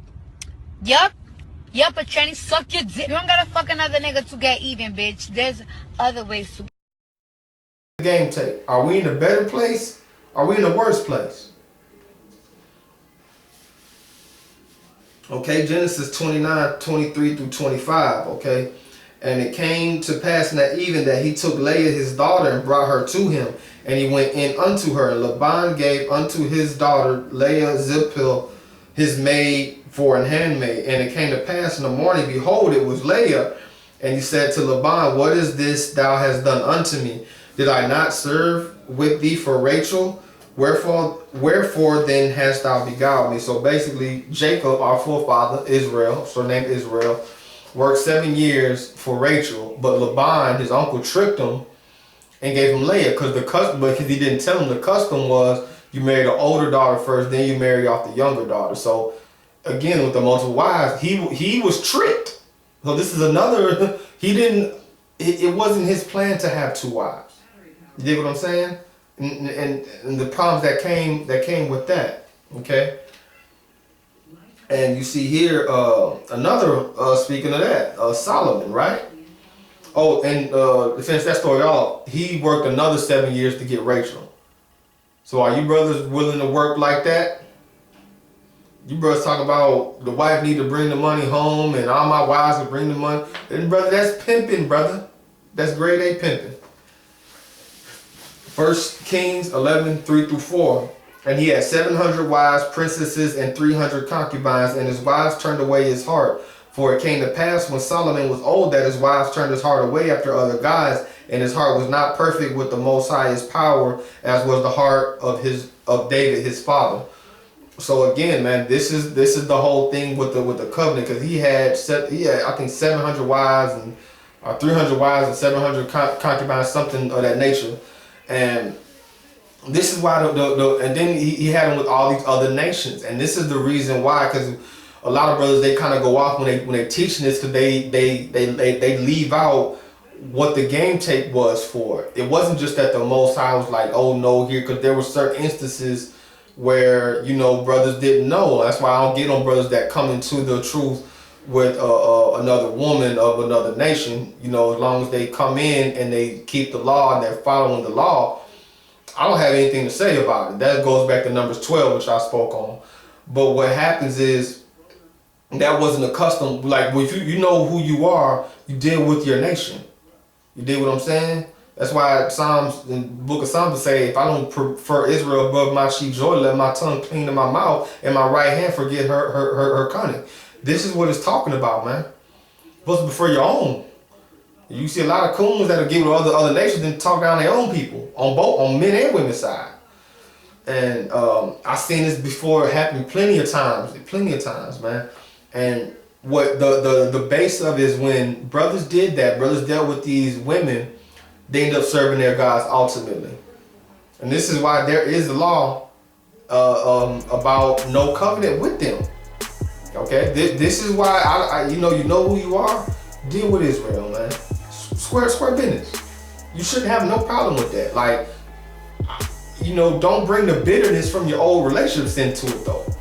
Getting back into this lesson, one woman. Adam had one woman, Eve. Noah had one wife. Moses had one wife, Zipporah. These 3 men spoke directly with the Most High power. Now, if anybody was going to have multiple wives, other than Adam, I would definitely think it'd be Noah. You got to repopulate the earth. So because of the fact Noah and his 3 sons had one wife, Moses had one, this is what I'm going to deal with. Not saying there weren't instances and other things of that nature, but this is what it was from the beginning. I'm going to deal with that. And if you know anything about a marriage, man, it's hard enough, man. And when you look at the kings that did, because they was kings, they could afford all that, man. You got to afford to give them their own. If you buy one Alexa, you got to buy the other one Alexas. Can you do that? It's like, just focus on the woman that the Most High wants for you, man. Deal with that lust spirit, man. You dig what I'm saying? It makes it way easier in your household. I've seen this stuff crumble too many times, man. And this goes back to that end time prophecy. They will be married and given in marriage, man. So you see here, they got the Free the Nipple movement. So women can now legally go topless in 6 states. You know, I shared this on a couple pages, brother. You know, just the, you know, not true pages. Now I don't want to get on people in the truth, but just regular pages. You know, just to see what people were saying. Yeah, man, people are all for it. When I asked them, okay, well, if your mother did this, you be cool with it? Your daughter want to do this, would you be cool with it? She's 17, finna be legal. Would you be cool with that? This is the society. We are living in Jasher, I think Jasher 18 and 19, where basically the society was just all about sex and just madness and just killing and rape and torture and violence. We are living in that day. And what was Joshua 18 and 19 about? It was about Sodom and Gomorrah. We are in that land spiritually, Sodom and Gomorrah. How did we get here? How did we get here? We adopted the culture of the sex farm, y'all. Where they used to breed men with women, where all these men having different baby moms, think that's a badge of honor. That's sex farm mentality, man. Do you see what I'm? This is why you got to get that lust demon under control, man, and figure out what is this, where is this coming from? Because the results of it is not good, man. So Psalm 2:2, the kings of the earth set themselves, and the rulers take counsel together against Ahiah and against his anointed, saying. So these kings and rulers of the earth. So now going back to the kings, the ones that's ruling, they're taking counsel against us, man. This is why you keep seeing all these YouTube videos dropping, and they want to, man, like I said, block me for a week for trying to expose that cult. They don't want the truth out. They do not want, they wanted to cut, not to say that they're not oppressing their own people, but they wanted to cut Israel off from being a nation. Not everybody, Israel off. Because he knew that it was going to be a day, the enemy knew it was going to be a day, the Most High going to put his spirit on his people to speak and prophesy on these corners and on these blogs and everywhere that we are, and tell people the truth as his children. That's why I say 10 men will cling to the skirt of him that is a Yehudite or an Israelite. In the book of Zechariah, I think 8:23. This is why, man, Satan does not want that. Because the oracles were given to our people, man. And they taking counsel. So when you're ignoring the counsel of the Most High and you're following their counsel, well, yeah, you're gonna do all that. You're gonna be down with porn and women going topless and all that till it affects your household and your marriage. Luke 12:48. But he that knew not and did commit things worthy of stripes shall be beaten with few stripes. For unto whosoever much is given, of him much shall be required. To whom men have committed much, of him they will ask the more. So with all this, you know, with us being the chosen, more is expected of us. The whole world follows us. The whole world is rapping because what? We rap, and the whole world dances like us because we can do it. The whole world trying to sing like us because we can do it. We've been blessed by the Most High. By the Most High. With all these prophecies and everything fitting us, we've been blessed. You know, whatever we do, imagine if we rose up righteously, man. So we're just gonna go through a couple of these videos, and to my alpha male brothers, my soldiers, my warriors, man, shalom, I salute you all day. I don't have nothing to say to these busters, man. And I'm not talking about the ones that don't know they're doing wrong, they're trying to get their life right. I'm not speaking on that. I'm talking about boys that never became men. I don't have no advice for you, man, and don't want to become a man. Don't wanna. I should have to tell you, you know, do an hour lesson about taking care of your kids and why it's right. Most people, before they even know who they are, can understand that that's something we should be doing. But y'all check this out, man. Like this, Bun. I'm gonna say this too, you niggas out there think this shit is cool, but it ain't cool. Me and this man ain't never been butt naked in no room together with no hoes, pulling no orgy type shit or doing none of that whole ass shit you niggas out there be doing, thinking you doing some fly shit. Nigga, if you in a room naked with some other niggas and some broad, them niggas looking at your ass. And if that shit is gay, and you need to get on some other shit. Me and this man got nothing but respect for each other. We ain't never put no train. We ain't no motherfucking freaks. We some family men. We getting it paper. Know what I'm talking about? And I had to put that out there, Bun, because a lot of niggas doing a lot of fugazi and shit out here, man. You know what I'm saying? These niggas that flip-flopping, they pitching and they catching with these bars, and they doing all so. And if you gay, that's cool, but be gay and come on out and be that. Don't be in front of us and act like a straight up G, and then you get over here and you let these boys bust up your back.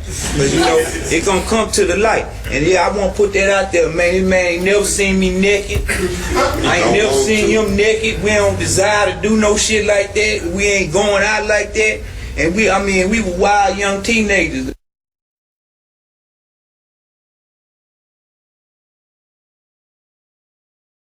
When they came, was shot and killed on the scene, shot in the back of the head.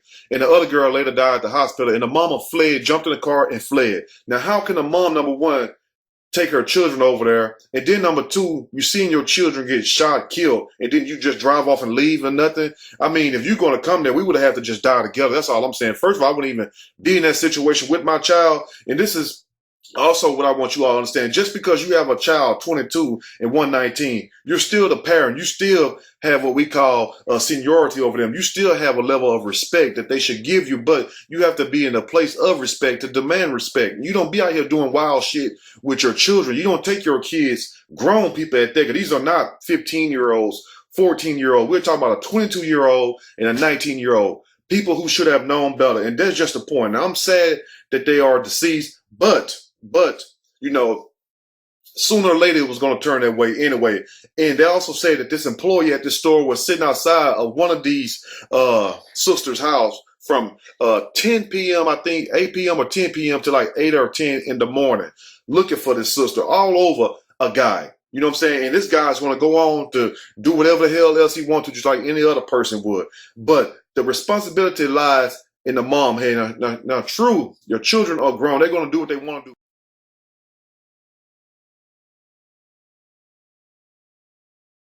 Fuck, I don't give a fuck no more. Get on fucking video. A fucking 16-year-old kicks your fucking ass. Go. Fucking pathetic ass bitch. Go away from me. Please, leave. Call the fucking cops, bruh. Call the fucking cops. I don't give a fuck. Leave, please. You know I don't give a fuck. You do, so stop being so crazy. Oh, I do, huh? I do, huh? So stop. Please now leave. Get out of my face, fuck please. You, nigga. Fuck you. Please. Fuck you. Please. Fuck you. Alright, let me go. I'm taking a shower. I don't give a fuck. Please, just you ain't taking shit. Just please. You ain't taking shit. Come on. You ain't taking shit. Dan. What? Push him out. No. Yeah, push me out, pussy. Just go. Push me out, pussy. Push me out, pussy. Go. Push me out, pussy. Grab your stuff and go to mom's. Go. Go in my bathroom. Push me out, pussy. I'm not gonna. Get rolling. He's acting crazy. I'm acting crazy. He's just a bitch. You ain't taking shit, nigga. I told you that. Fuck ass nigga. Fuck ass nigga. Fuck you.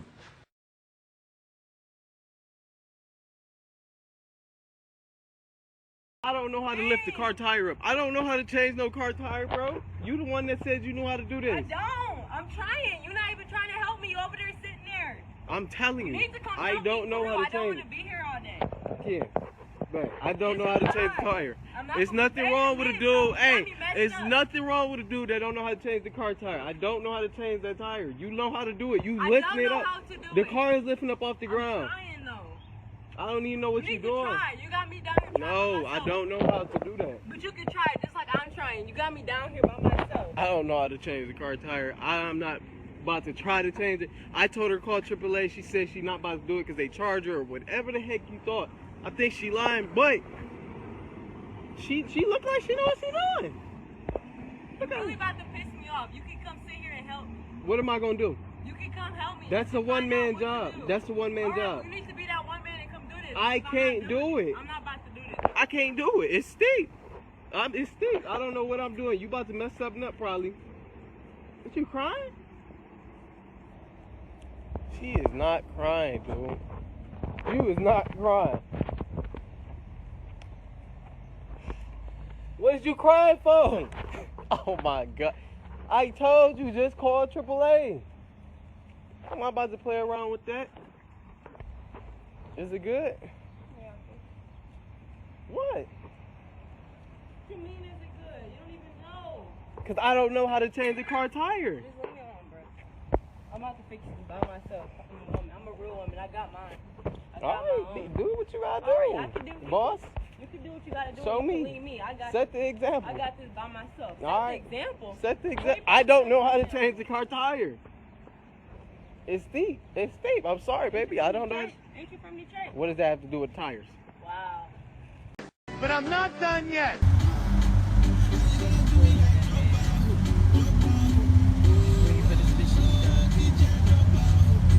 Man, won't this bitch hurry up? Put the air in his tire so we can go.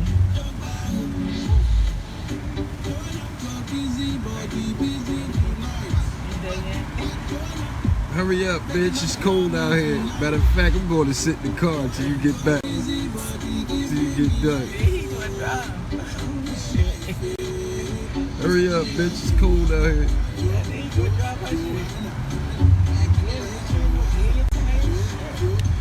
Hurry up.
And you see here, you know, ladies, you know, on your side, man, beware of these deadbeat men. Beware of these violent and psychopathic men. Beware. Okay? Like you see this Jeffrey Epstein thing. They got Jeffrey Epstein didn't kill himself everywhere. So as my men now I want to speak back to you brothers. I want y'all to think about this. Don't you think it's funny, right? It's one thing when it's a grassroots movement and it's us. I done seen beer cans and printing this on the bottom of it. I done seen, I don't think somebody put on a billboard or something. I mean, this is like on a commercial level. This is everywhere. This is all over Facebook. This is all over Instagram. It's everywhere, right? Twitter, right? They are basically telling you, because who is Jeffrey Epstein? You know, he didn't cuss, so ha. People turn the page, right? Or keep scrolling. Jeffrey Epstein was a part of a child pedophile ring. He was put into a solitary, he was arrested for one. How's a billionaire get arrested in this wicked society? I know he could have bought his way out 10 times, right? He's not the only one. I keep telling y'all about Jerry Sandusky and Charlie Sheen and the guy Jared from Subway, R. Kelly. These are just the people that we can see. There are, I'm gonna show articles in this, complete towns and cities that are ran by child pedophile ring leaders, man. You dig what I'm saying here? So for them to allow him to be put out on Front Street to this level, what they're saying is, yes, there are pedophile rings. So for them to allow this, what they're telling you is that not only are they doing this and they know about these rings, but they're showing it. They're showing it, and this is my opinion. I think that what they're doing this is to desensitize the public to it, to lower the age of consent, which they've been trying to do from the satanic Alfred Kinsley, who is the reason why they're teaching sex ed in schools today, the reason why Playboy is as big as it is today, and all these other porn industries that came behind it. That's what they want to do. That's what it's headed toward. We know the Catholic Church has been raping boys for how long? And nuns and also children. Women, girls, excuse me. We've been knowing this for centuries, but now they're putting it out there.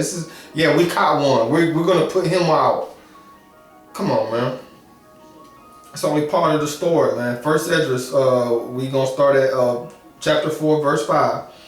They slay and are slain. So the kings that we under is completely wicked, and transgress not the king's commandment. If they get the victory, they bring it all to the king, as well as the spoil, as all things else. Likewise, for those that are no soldiers and have not to do with wars, but use husbandry, when they have reaped again that which they have sown, they bring it to the king and compel one another to pay tribute unto the king. Yeah, you got to pay tax. Even Christ said, give unto Caesar what is Caesar's. All these brothers like, oh, you know, you going to work and you working for the white man. Brother, no matter what you do, is going to go to the white man. The so-called Edomite or Esau or Amalek or the Jewish powers that be that own the banks. No matter what you do, even if you own your own business, when you pay taxes, when you have to buy items for your business and supplies, who you think is getting that money at the end of it? Even if you shop with brown skin and people of color or even people in the truth period, the money's going to go to them eventually because this is their kingdom. This is our punishment for falling though, man. Dealing with our forefathers. But stay strong because we going to get the kingdom according to the book, man. According to the good book. But don't be joined as far as the war thing. Don't be, man, do not condone or try to be sending your family members or be cool with them. I seen a lot of bros was all crunk about being a veteran, man. That's not a good thing. Who are you fighting? Who are you serving? Let's say you serve the military. Who are you serving? Were you serving the power of the Most High? Or were you serving a power that's not serving the Most High and serving the evil one? So let's get it, man. And yet is he but one man. If he command to kill, they kill. If he command to spare, they spare. If he command to smite, they smite. If he command to make desolate, they make desolate. If he command to build, they build. If he command to cut down, they cut down. If he command to plant, they plant. So whatever the king says, the people do. Whatever he says, man. And what happens when that's a wicked king, which we know we're under wicked kings. Speaking of which, you see this, KKK, kings killing kings, man. I want you to go listen to a KKK speech and then go listen to some of these both past and present gangster albums, man. It's the same thing. Kill these niggas. You know what I'm saying? Blast them, shoot them up, burn them up, kill their whole family. This is what we put on our albums, Israel. This is what we jam to and we dance to. What's good with that, man? And on top of that, dealing with the lust factor. What do you think happened to our black women on them slave ships on the way over here? What do you think happened to our black women when the slave master got horny, man? The same lust that you have when you watch these, the same lust, man. It's the same lust, man. When you watching these flicks, man, you're just dealing with they descendants, man. But we need to get back to the righteous kingship that we had, man. And we do have a king, and he is returning. We do have a king of kings. Who is he? Does the Christian church know him? Most of these Christian churches, they line with everything I'm spitting out here, don't they? Couldn't we at least let Black Jesus hang alongside? Forget it. The only Jesus I know is him, and the one thing he don't need is a partner. Mama, how do we know Jesus wasn't black? He could have been from the lost tribe of Israel. They were supposed to be black. I bet they were. If ever people were lost, we're it. Now just hush up, both of you. This picture has been in my family for as long as I can remember. When I was a baby, I don't know what I saw first. My mama, my papa, or this Jesus. Now he's the one I know and love, so let's close the subject. Jesus was black, the Bible would have said so. But it does say so. What are you talking about? I read about it, it's in Revelations chapter 1, verse 14. I read about it in Muhammad Speaks. It says, his hair is like wool, and his eyes are like flame of fire. Well, Lord have mercy. You sure do say that, don't it? And see, Mama, look at that hair, like wool, ain't it? And look at them eyes, red like fire. Yeah, they sure is. Junior, how come you decided to paint this? I don't know. All of a sudden, I just had divine thoughts on my mind. And for JJ, that's a first. What, having divine thoughts? No, having a mind. Daniel 4:31, 33, and 34. While the word was in the king's mouth, there fell a voice from heaven saying, O King Nebuchadnezzar, to thee it is spoken, the kingdom is departed from thee. The same hour was the thing fulfilled upon Nebuchadnezzar, for he was driven from men and did eat grass as the oxen, and his body was wet with the dew of heaven, and his hairs were grown like eagle's feathers, and his nails like bird's claws. And at the end of the days, I Nebuchadnezzar lifted up mine eyes unto heaven, and my understanding returned unto me, and I blessed the Most High, and I praised and honored him that liveth forever, whose dominion is an everlasting dominion, and his kingdom is from generation to generation. And yeah, they got it in the encyclopedia that Nebuchadnezzar lost his mind for 7 years, man. So for you kings that's not doing right, yeah, the Most High, those that he loves, he will chastise. He will chastise you. You can get back right. You can get back. We all fail. I'm not, man, look, I'm not up here acting like I just had it always all together, man. The reason I'm in the commitment of the marriage that I'm in is because I prayed to the Father. I asked for because when I was doing it on my own, under my own understanding, it wasn't working, man. It wasn't working. It wasn't right. You better acknowledge the Most High, man. Or deal with the consequences, right? Revelation 6:15 through 17. And the kings of the earth, and the great men, and the rich men, and the chief captains, and the mighty men, and every bondman, and every free man hid themselves in the dens and in the rocks of the mountains, and said to the mountains and rocks, fall on us, and hide us from the face of him that sitteth on the throne, and from the wrath of the Lamb. For the great day of his wrath is come, who shall be able to stand? And when these same presidents that everybody keeps saying, oh, I heard so-and-so's running, and this and that running, and Trump 2020 and all this crap they talking about, they gonna be in the caves and those deep underground military bases, those dumbs, praying for the rocks to fall on them. Because they ain't gonna be able to escape the punishment that's coming. This is Revelation 17:17. For God hath put in their hearts to fulfill his will, and to agree and to give their kingdom unto the beast, until the words of Ahijah shall be fulfilled. No matter who they in office, no matter who they put in there, Republican, Democrat, Socialist, Marxist, no matter who they got, they're going to give their kingdom over to the New World Order, whoever they got.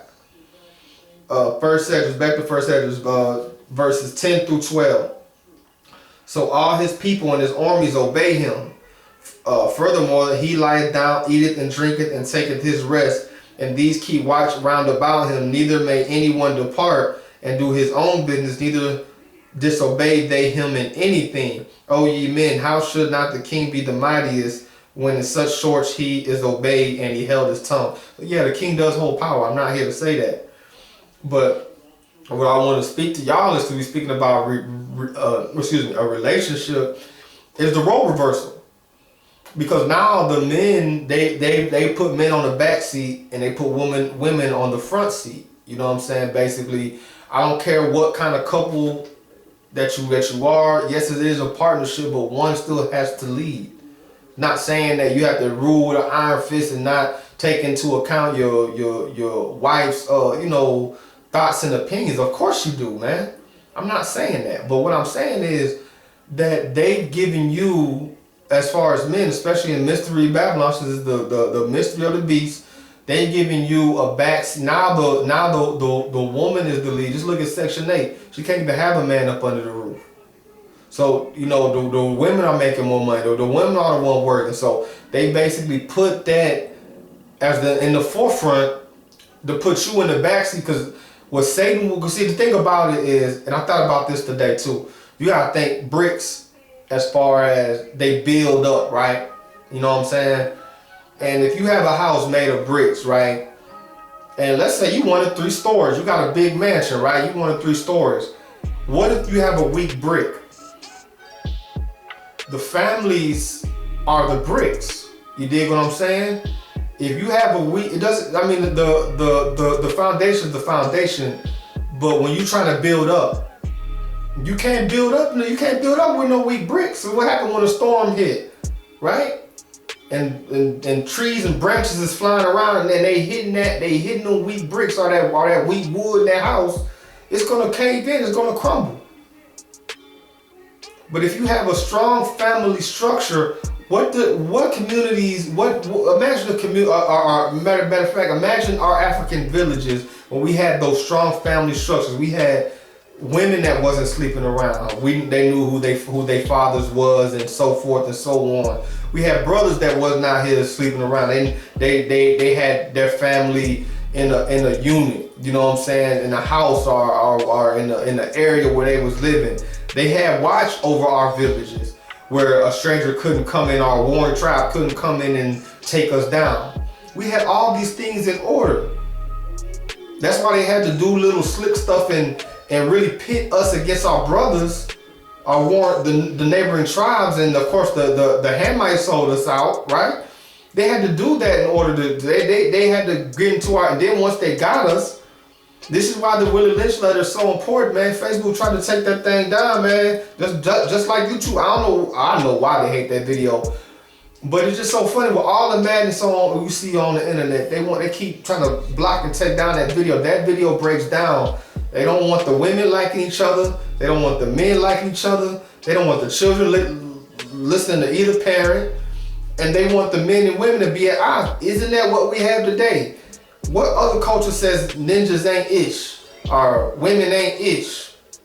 What other people you see doing that, man? This is made by design, but check this out. Don't take it from me. Listen to this clip.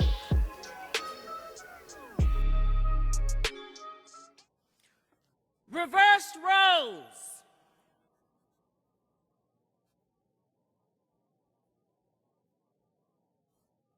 Who is working today, brothers and sisters? The black woman.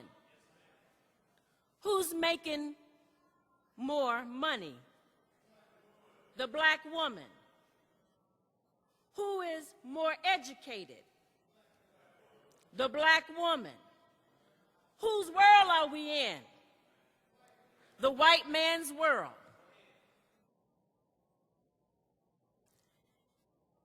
He allows in his world to put the woman in front. If the woman is in front, she's taken the role of who? The male. In the Bible and in the Quran, it says man is the maintainer of woman. But in the white man's kingdom, he reverses that which God has made nature for us and natural. He reverses our nature. And he puts the woman in front. He makes his society where she can go out and be employed. But when you come and ask for a job, oh, I'm sorry. You are overqualified, not qualified enough. We just gave the last job to another person. So your woman is out in front of you. She's working. She's bringing home the bread and butter. He's got her bamboozled because now, with a little money in her pocket, she starts getting a little heavy voice.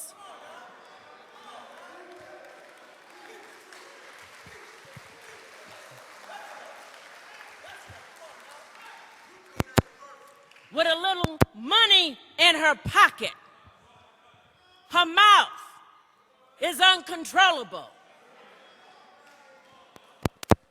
What is she saying to you? Father? She's saying, I make the money in this house. I pay the cost to be the boss. If you don't like what I say, you know what to do. She's not seeing the bigger picture, the hidden hand. She's not seeing the hidden hand of the white man, the slave master. We have the appearance of being free, but he's still in all of our affairs. And again, fellas, you should be you should want to treat women how you want men to treat your daughter, bro. You got like I said, you can know all the precepts in the world, you can do all the breakdowns in the world. You gotta walk this, man. Period. Psalm 76:12. He shall cut off the spirit of the princess. He is terrible to the kings of the earth. That's judgment. Judgment is coming to the kings of the earth, man. As it came to our forefathers, so shall it come to the Gentile forefathers. So saith the Most High. Let's get it. Psalm 110:5. The Lord at thy right hand shall strike through the kings in the day of his wrath. So keep exalting Donald. You see what it said? Let me read that one more time. The Most High at thy right hand shall strike through the kings in the day of his wrath. What make you think Obama's going to be accepted in this, or Trump going to be accepted? They're going to be on the menu. They're going to be, man, they're going to be on the appetizer. You dig? They're going to be the first. But for my brothers, please, you know what I'm saying, just to end this thing out, read the Testament of Reuben. I'm going to have a link in the description box, man. Sacredtext.com, I have it up there. Read the book of Reuben, man. And read what Reuben did. Read his testimony, man. Okay? I think every brother should read that, man, especially coming to this truth. So we're going to get in section 3, the woman, okay? So this is the third brother now. He's going to start speaking on women, okay? Then the third, who has spoken of women and of the truth, this was Zerubbabel, began to speak, O ye men, is it not the great king, nor the multitude of men, neither is it wine that excelleth. Who is it then that ruleth them or have lordship over them? Are they not women? So let's read about that. Genesis 3:2-4. Okay, and this is again about roles and about the roles the Most High put in place. Are we following them or not? And the woman said unto the serpent, we may eat of the fruit of the trees of the garden, but of the fruit of the tree which is in the midst of the garden, Ahiah has said, ye shall not eat of it, neither shall ye touch it, lest ye die. And the serpent said unto the woman, ye shall not surely die. I need to talk to the sisters for a second. Satan is still offering you the apple, man. He's still offering you, because the thing about women, they're called the fair sex for a reason. It's not just something fly to say. You dig what I'm saying? He's still offering you the apple. He's like, hey, you can go out here and fornicate. Hey, you can go out here and play these brothers how you want to play them and do them how you want to get that with Cardi B and Nicki Minaj and Lil Kim. Yeah, they talented rappers. Absolutely, they talented. But what's the message that they sending to sisters out there? To do that. The same message that the Gentile women, they've been sending for years, except with them, their households at least are intact to some degree, but to us, no, right? They're offering you all that pleasure. Don't you know women come up missing behind playing these dudes? They come up dead, killed, physically damaged for life behind that. I lived on Richmond Strip. It's a strip down in Houston. I don't know if it is what it is. When I was living there, it was the club zone. You know what I'm saying? And Saturday night, Friday night, it'd be the club. And the next morning, Sunday morning, there'd be bodies in the ditch, or there'd be a woman missing. Seen it happen too many times, man. Because out there chasing pleasure, man. It's easier for a woman to get pleasure. All the woman gotta do is go walk down the street to the store.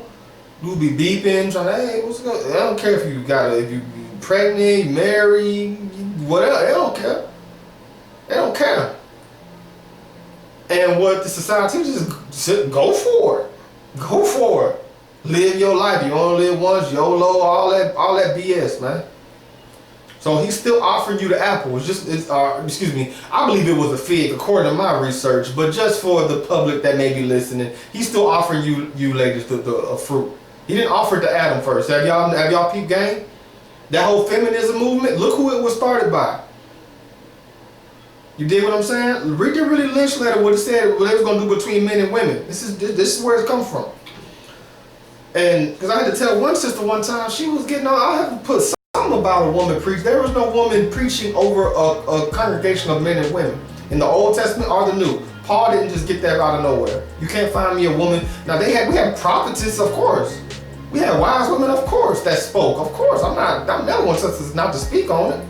But as far as being a lead over men and women in a congregation, that it was not so. I'm not saying you can't speak. Of course, speak. But Eve knew, because once she got so mad, oh, you just saying women can't. I say, no, I ain't saying none of that. But I'm telling you, Eve knew. And I kept showing her Genesis 3 and 2, and she would not hearken to it, y'all. She kept saying it was Adam's fault, put on Adam, and going back to telling women to blame the men. Not to say, of course, I already went through what the men did, but the sisters gotta take some. You gotta take some of your blame too. We got a lot of sisters out there that always point. They never take responsibility for their actions, because another thing that the enemy has done through Satan is allow women to play the victim role all the time. See, a man can't do that because you a man up, right? But how many sisters do you see telling their sisters, you need to woman up? You need to do right by these kids. You need to do right by, if he your head, you need to do right by him. If he love you, they don't tell him that, girl, you go with another man. You don't need him, F that nigga. Right? All that. So this is what I'm saying. This is where the enemy twisting those bricks I was talking about in the house. That's why we can't build up that high. Till we get our family structures in order and our houses in order, we can't build up very high. You dig what I'm saying, Israel? Are you listening to me? Are you Gentile? Are y'all listening to me? Do you see how your forefathers switched everything around? This is why the end is coming. It's not coming for no reason, man. They will be married and given in marriage. Remember that precept. Sirach 25 and 24. Of the woman came the beginning of sin, and through her we all died. Because Eve ate the apple first. Because Eve ate the fruit first. You dig what I'm saying? Not to say Adam, of course, that's when Adam should have said, no, we're going to follow what? That's why you got to be in that covenant with who? You see how it's all tying up? You got to be in a covenant with the Father before you can be righteous to anybody on earth, your kids, anybody. You got to keep, not to say you can't do any good, but you got to get in line with what the Father said. Period, man. You know what I'm saying? He put these things in a certain order. Everything has order. Even nature has order. If you just look at how a plant grows, look at how animals operate. They all operate in order. Why can't we? Why when I want to operate in war? Oh, you trying to do? No, we have an order. We are the only species out of line because we not operating in order. Well, not everything's out of line, but based on us being the head, we not operating in order. Men and women. So let's get it. You see here, the man and women confusion. I want to speak to you sisters, especially Judah, right? This LGBT agenda was really pushed harder through you. A lot of men ain't rocking with that. I'm going to be honest. Not saying we don't have no funny bunny brothers, but nah, we're not really rocking with that.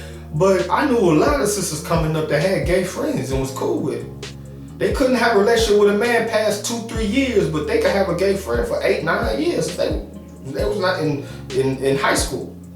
Why is that so? Because you feel more comfortable with that brother. And that's a problem. You should be more comfortable with a man than a gay man. Does that make sense? And even with that LGBTQ and all the P, and they got RS, TUV, W, X, Y, and Z, right? Even in their reprobate mind, for those people that follow that lifestyle, think about this, Israel, and you Gentile. I want everybody to think about this.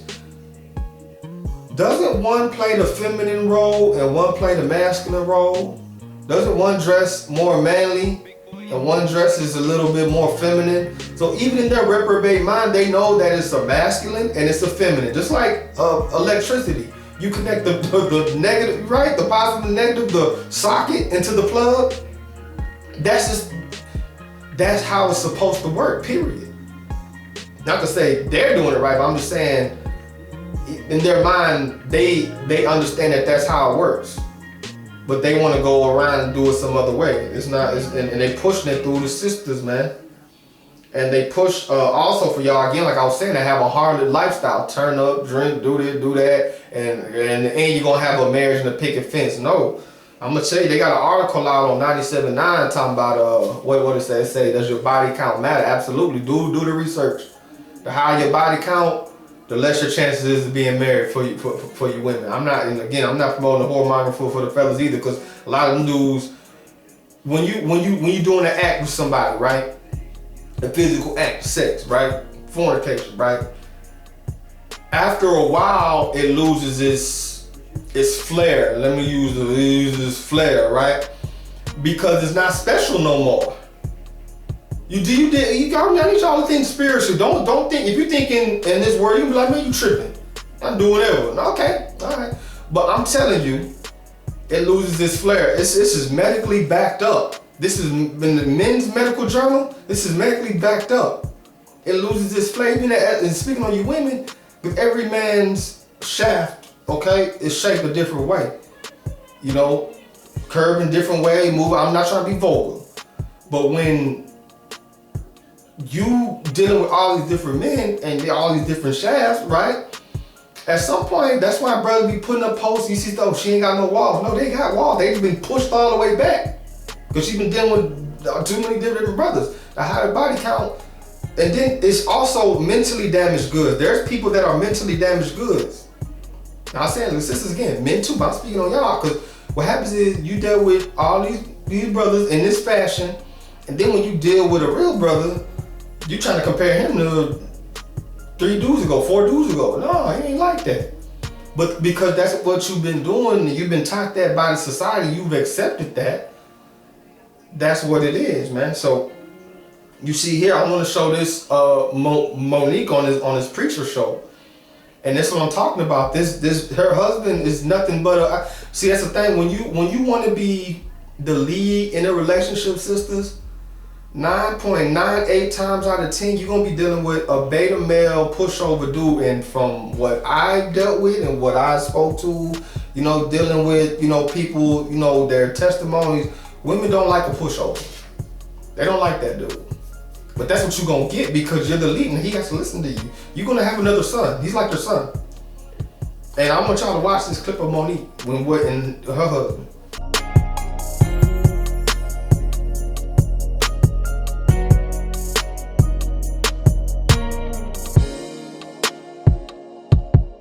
Be young.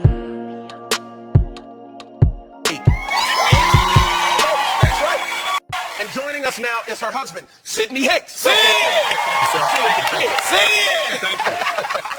Well, here's a subject that I thought my fellow preachers would find very interesting. The two of you have a podcast called Monique and Sidney's Open Relationship. Is it true you all? Is it true you all actually have an open relationship? And what does that mean? Is it open 24 hours? Is it, you know, what's going on? What does it mean?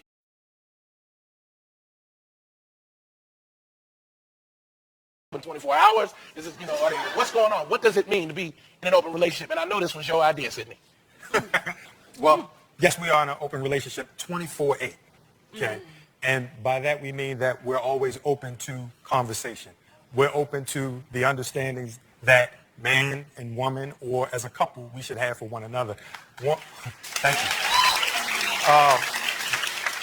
you. You automatically said, Sidney, this was his idea.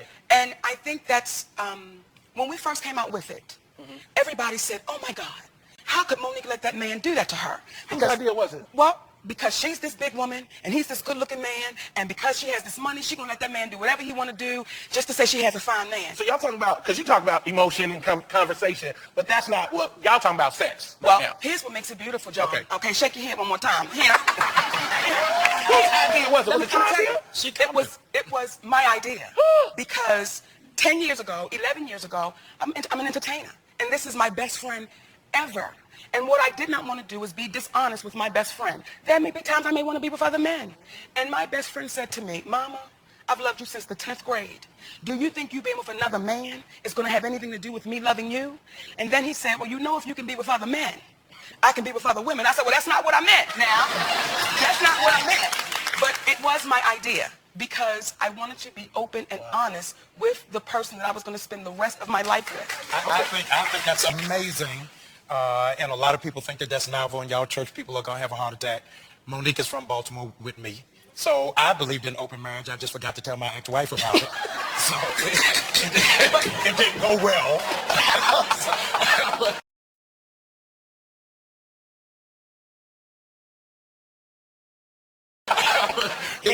But had you had that conversation? The key is that conversation. But the biblical part I've got to ask is, not as entertainers, but as believers, how do you find that balance that we say that the bedroom is sacred for the two of you? Who am I to tell her what she can and cannot? And if I did tell her what she could and could not do, is there a possibility that she could still do it anyway? Wow. Okay. And then that's called cheating. And then that's called what you guys consider a sin. Okay, so here's the thing. I know for my house that if I tried an open relationship, there would be a 100% divorce rate in my house. And I think you should ask your wife, since she's in the audience, because oftentimes we don't ever even have the conversation because we're too afraid of when the right come back. So we may want to check with the wife because what happens is, John, is two things: finances and infidelity. Finances and infidelity will shut it down every time, but we're too afraid to say, let me tell you how I'm really feeling. And then you're going to tell me how you're really feeling. And then we're going to say we're in it forever. And when you have a gentleman like yourself that just was able to make a joke out of what you did, that's the ingredients to make this a successful show, because now you're a human being. Yeah. You're not a pastor. You're not a preacher. You're a human being who has that word of God that you try to inspire people with. But again, the humanity of it. So kudos to you guys. Well, thank you. Listen, we can stay here all day. We've got some more stuff we have to do. Jamal want to be in one. Listen, I'm going to ask my wife, I'm going to be in another state. Jamal want to be in one, baby. Stop it. Monique and Sydney Open Relationship podcast is available for download on iTunes. Thank you both so much for joining us today. We're the preachers. So 1 Corinthians 11:8 through 10, for man is not of the woman, but the woman of the man. Neither was the man created for the woman, but the woman for the man. For this caused out the woman to have power on her head because of the angels. Now this is a shot to you brothers too, because the fallen angels fail to deal with these women. You need to get, you don't think that it can't happen to you. You got to get yourself under control. Brothers, you'd be surprised how old brothers is before they get a master on dealing with this lust, you know what I'm saying, and the same thing, you know, to be that leader, you know, because like I said, the man's not the woman, but the woman of the man. You know, Adam was made, then the Most High could have made Eve from another pile of dirt. No, he made her from the rib. He want her to be that close to him. Only through a woman do we, and rib, again, let's get a little scientific. DNA is deoxynucleic acid, okay, DNA. RNA is ribonucleic acid, okay. That's where you get that term rib from, okay. The rib is how we copy DNA. You can't copy DNA with DNA. Two men ain't gonna never copy each other. But through the ribonucleic acid, through that rib that the Most High took from Adam, you can copy yourself. Oh, my daughter look just like me. My son look just like, yeah, man. Because you done copied yourself. You have a copy of yourself now in the world. You dig what I'm saying? So we supposed to love our women like, you know, like Christ loved the church, and for these sisters, you know what I'm saying? If you got a brother that's doing that, you know what I'm saying? That needs to be all praise to the Most High for that. You know, understand that. And it's just about roles. Women have borne the king and all the people that bear rule by sea and land. Even of them came they, and they nourished them up that planted the vineyards, from whence the wine cometh. These also make garments for men. These bring glory unto men, and without women cannot men be. So we need, what he's saying between the verse and what Paul's writing, we need each other. We're not here, we're not here to compete. That's what this nation has been teaching us since the Willie Lynch letter, that we need to compete, especially as Israel. I'm not competing. We're supposed to complement each other. Sirach 36:22, the beauty of a woman cheereth the countenance, and the man loveth nothing better. And that's just the truth. Men can have $1 million. There's a movie called Indecent Exposure or Indecent Proposal, I believe. But what happened was there was a couple that was together. They was doing their thing, man and woman, and they was going through hard times. Most couples do. You gonna hit some some financial blocks. And a millionaire came across, and of course he has a millionaire. He can have planes, boats, automobiles, you know what I'm saying, bears, tigers, and lions. Oh my! And he wanted the dude's woman. He's like, hey, let me, I'll pay you X amount. I don't know if it was $1 million, 100,000, whatever you gonna pay him. But he was like, let me pay that and have a night with your woman. And of course, they went through their little thing and they decided to go through with it. So the dude paid him the money. Dude took his wife. If y'all get a chance, man, watch the movie. It's a little older movie, but it's good money because it shows what I'm speaking about here. The dude came, picked up his wife. I don't know if they were on a boat or plane. They were somewhere where the dude couldn't reach them. And they got the money. Thinking, okay, yeah, get the money. You're gonna go do that. You're gonna come back. And the dude was like, I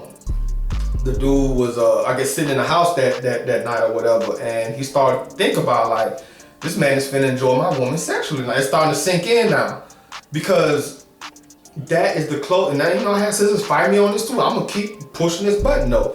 Sex is the closest physical relationship you can have with somebody. Physically. I'm not saying spiritually, but maybe, on some levels that's true too, but physically, that's the closest you literally, somebody's putting their body parts into your body, y'all becoming one, you dig what I'm saying? Like, that's the closest. Ain't no such thing, it was just sex. No, it ain't no such thing as that. Tell that to a rape victim. You dig what I'm saying? It's the closest physical relationship that we can have. And long story short, so he realized it. He tried to get in contact. He tried to call it off, trying to get back his money. It was too late. The dude already did the deed.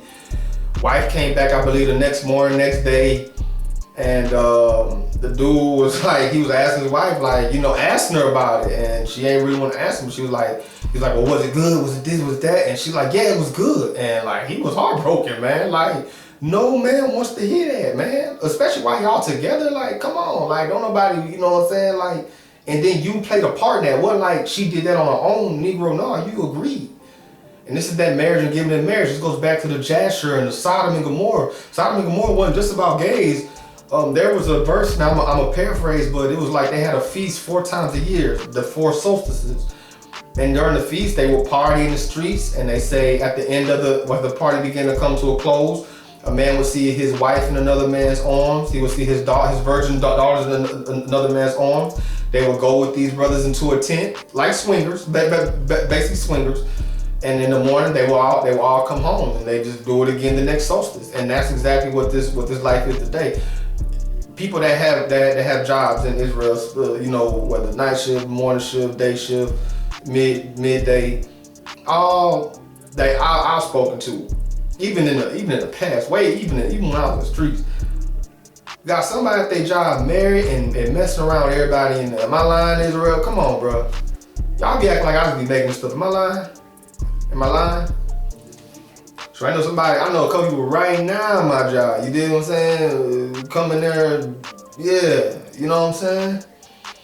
But that's what it is, though. Okay, so you see here, I want to get the women some encouragement. It's something really special about an Israelite woman, man, and the other nations know that. That's why they try to dog y'all like they do, because you remind them of everything that. You're the chosen. You dig what I'm saying? They throw rocks at the throne. You dig? So don't ever, but don't let that swag and that style and that flavor that y'all got, don't let that make you haughty though. You know what I'm saying? To the point where you acting like, these women that they put out on Front Street for y'all to follow. You dig what I'm saying? But you definitely are special. This is why they exploit you the way they do. You dig what I'm saying? But you see here, this one girl put up a post talking about she's in a polyandry. So just say, since the men can have multiple wives, I want multiple husbands. Like the brother told her, that sounds like a train, sis. That's what that sounds like. You dig what I'm saying? But a lot of y'all, dealing with dead weight men. I'm not saying to leave these brothers. I'm not here to break up any relations. I'm just here to let you view this through what the Most High says and view it through what the world is saying, and balance out which one you gonna follow. You know, these dead weight men, these I done seen plenty, like just like that story I read in the beginning with Nabal, the evil wicked man, but he had a good woman. You know, the Most High, not to say just because you're wicked, maybe the Most High bless you with a sister that gonna lead you into some righteousness, but like, hey, you know, you can't make you can lead in the water, can't make them drink. You dig what I'm saying? And again, sex is not an audition. It's the most physically intimate thing that we can do together as people. You know what I'm saying? And again, that comes with that sexually transmitted demons. You know what I'm saying? And you got the chick here, right? Jill Scott did the microphone video, and where she acting like the mic is a shaft, and she, you know, got it all on the lips and this and that. Then she get mad because her DMs is full of thirsty niggas. Like, what you expect? What you expect? So the energy you put out there is what you gonna get, man. You gonna get that same reflection. You know, that thought lifestyle ain't what it is. Yea, if men have gathered together gold and silver or any other goodly thing, do they not love a woman which is comely in favor and beauty, and letting all these things go, do they not gape and even with open mouth fix their eyes fast on her, and have not all men more desire unto her than unto silver or gold or any goodly thing whatsoever? A man leaveth his own father that brought him up and his own country, and cleaveth unto his wife. He sticketh not to spend his life with his wife, and remember neither father nor mother nor country. So again, there's some truth in that. Yeah, like it says in Genesis 2:24, therefore shall a man leave his father and mother and shall cleave unto his wife, and they shall be one flesh. So yes, there is truth, you know, and there's nothing wrong with that if it's done in order and in righteousness. Because if a brother love you, sister, he gonna bend over backwards for you, and vice versa. Love is an action word. You know what I'm saying? I probably said in the beginning, love is an action word. All that talk is all good, you know what I'm saying? But it's action. Marriage is real. It's a serious, it's a commitment. And I had this brother at work, you know, he just got remarried, you know, and the brother is just, and you know, no homo, he glowing, he happy. Cause his first marriage was so toxic, you know, just from what he told me. And this marriage now is like, it's just like, you know, there is hope, you know what I'm saying? But you just gotta get with a righteous person. You gotta be on the same mindset. You dig what I'm saying? The Most High gotta bring that person to you. And you see here, you know, again, Israelite women, you know, with the head cover, like, you know, get on that covenant with the Most High. I'm telling y'all the same thing, Matthew 6:33, seek the Most High. That's the only way it's gonna work. Either Satan sent you somebody, or how you did. Okay? By this also ye must know that women have dominion over you. Do you not labor and toil and give and bring all things to the woman? Yea, a man taketh his sword and goeth way to rob and steal, and to sell upon the sea and upon rivers, and looketh upon a lion and goeth in the darkness. It said, and when he hath stolen, spoiled, and robbed, and bringeth it to his love, when he bringeth it to his love. Wherefore a man loveth his wife better than father or mother. Yea, many there be that have run out of their wits for women and became servants for their sakes. Yes, a lot of men have lost their mind. It says right here, many as also perished, have erred and sinned for women. Yeah, definitely, because they wasn't putting the father first. You see the brother Jaheen that keep clowning online? Because he had that song, put that woman first. Nah, brother, put the Most High first, and then he gonna give you a woman. You know what I'm saying? Like, that has to come first. The father has to come first. Because when you in the marriage, who you gonna ask to bless the marriage? The woman? I mean, like, what you see what I'm saying? The father gotta be in that, man. It says in Sirach 25, it says that the Holy Spirit is there when y'all in agreement. That's a lot. Shout out to the married couples on the book, man. Eric, my brother Ed, you know what I'm saying? And all my other brothers is married. Man, like, I love seeing y'all prosper, man. I love that, man. This is how it should always be. You dig? We should have families, man. This is how it should be.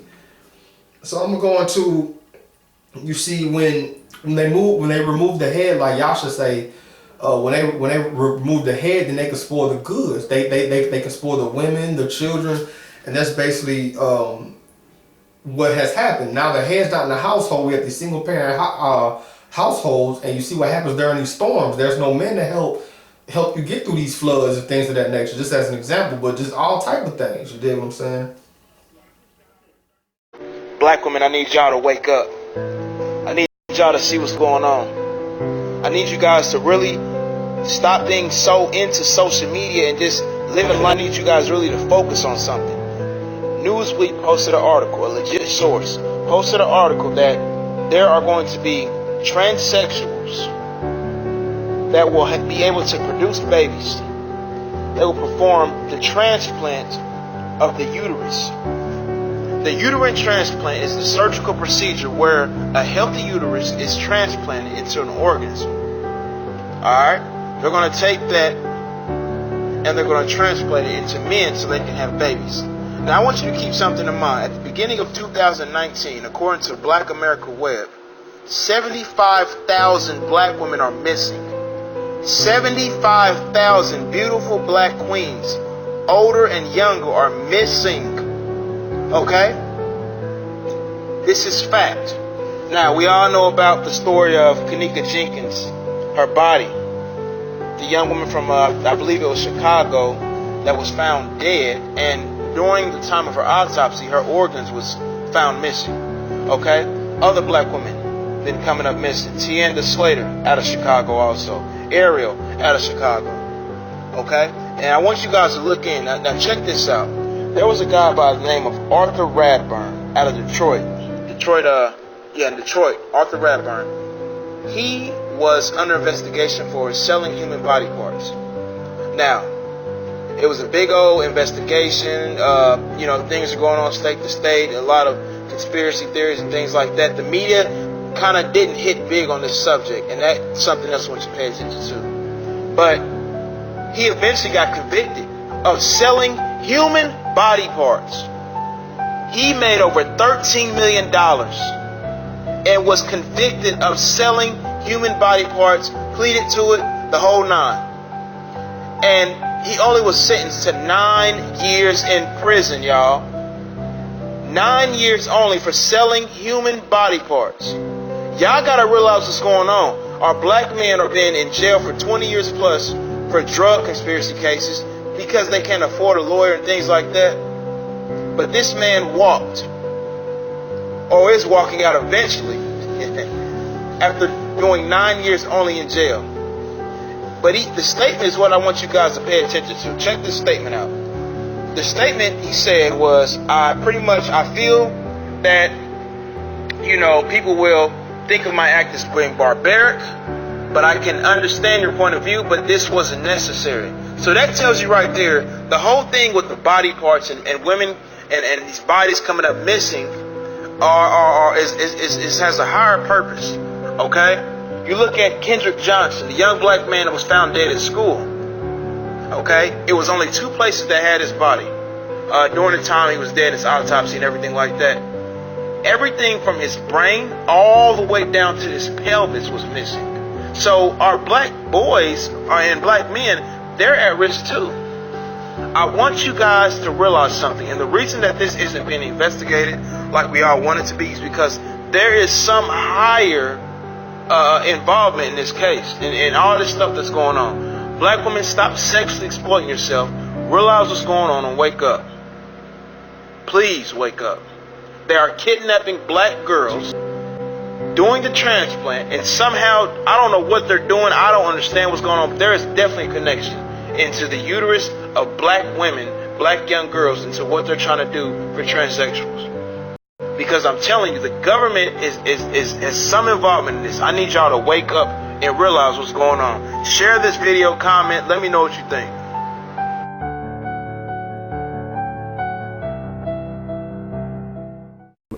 Peep this right here.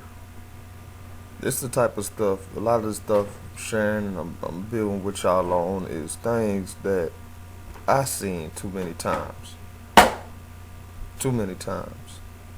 And when I speak on these issues, I get called crazy. But look at this, sisters. Facing the future, help a domestic abuse survivor. Well, she's trying to get 150,000. She done got 6,145. You see here. Okay. and her homegirls actually are organizing this, because look at what condition she is in. This is what and I pray that, you know, the Most High pulls her out of this, but this is what dealing with the wrong individual can lead you to. This is what it can lead you to. Okay. She was stabbed, set on fire, and burned. July 2019, man. This is real life.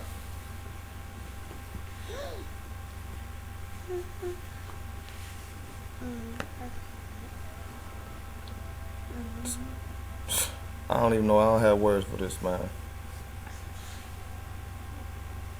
Y'all be rushing in relationships, all this stuff, man. Look. I want you to look at this picture. I want to scroll. Look at this picture, man. You got to start asking yourself what's important, man. Would you rather be alone?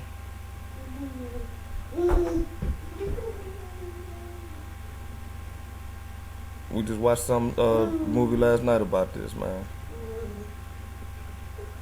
How many women? I ain't even gonna get too much into it. You know, my kids, you know, we chilling on the Sabbath, but how many women y'all know?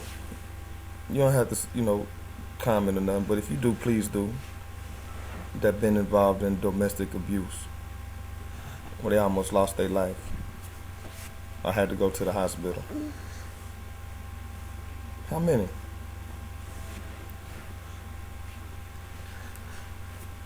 That's what I'm talking about, man. You gotta live slow, ladies. Live slow. I know the society keep telling y'all to go fast and do this and turn up and go out. Live slow. Live slow. Be still. Chill. You want to see your daughter like this, your mama like this, your sisters like this? We gotta relax as a people. I'm you know, but this section speak to the sisters. Please chill. I apologize for going live on Rika. I ain't got no business doing all this. My page been blocked, so that's why I'm going live.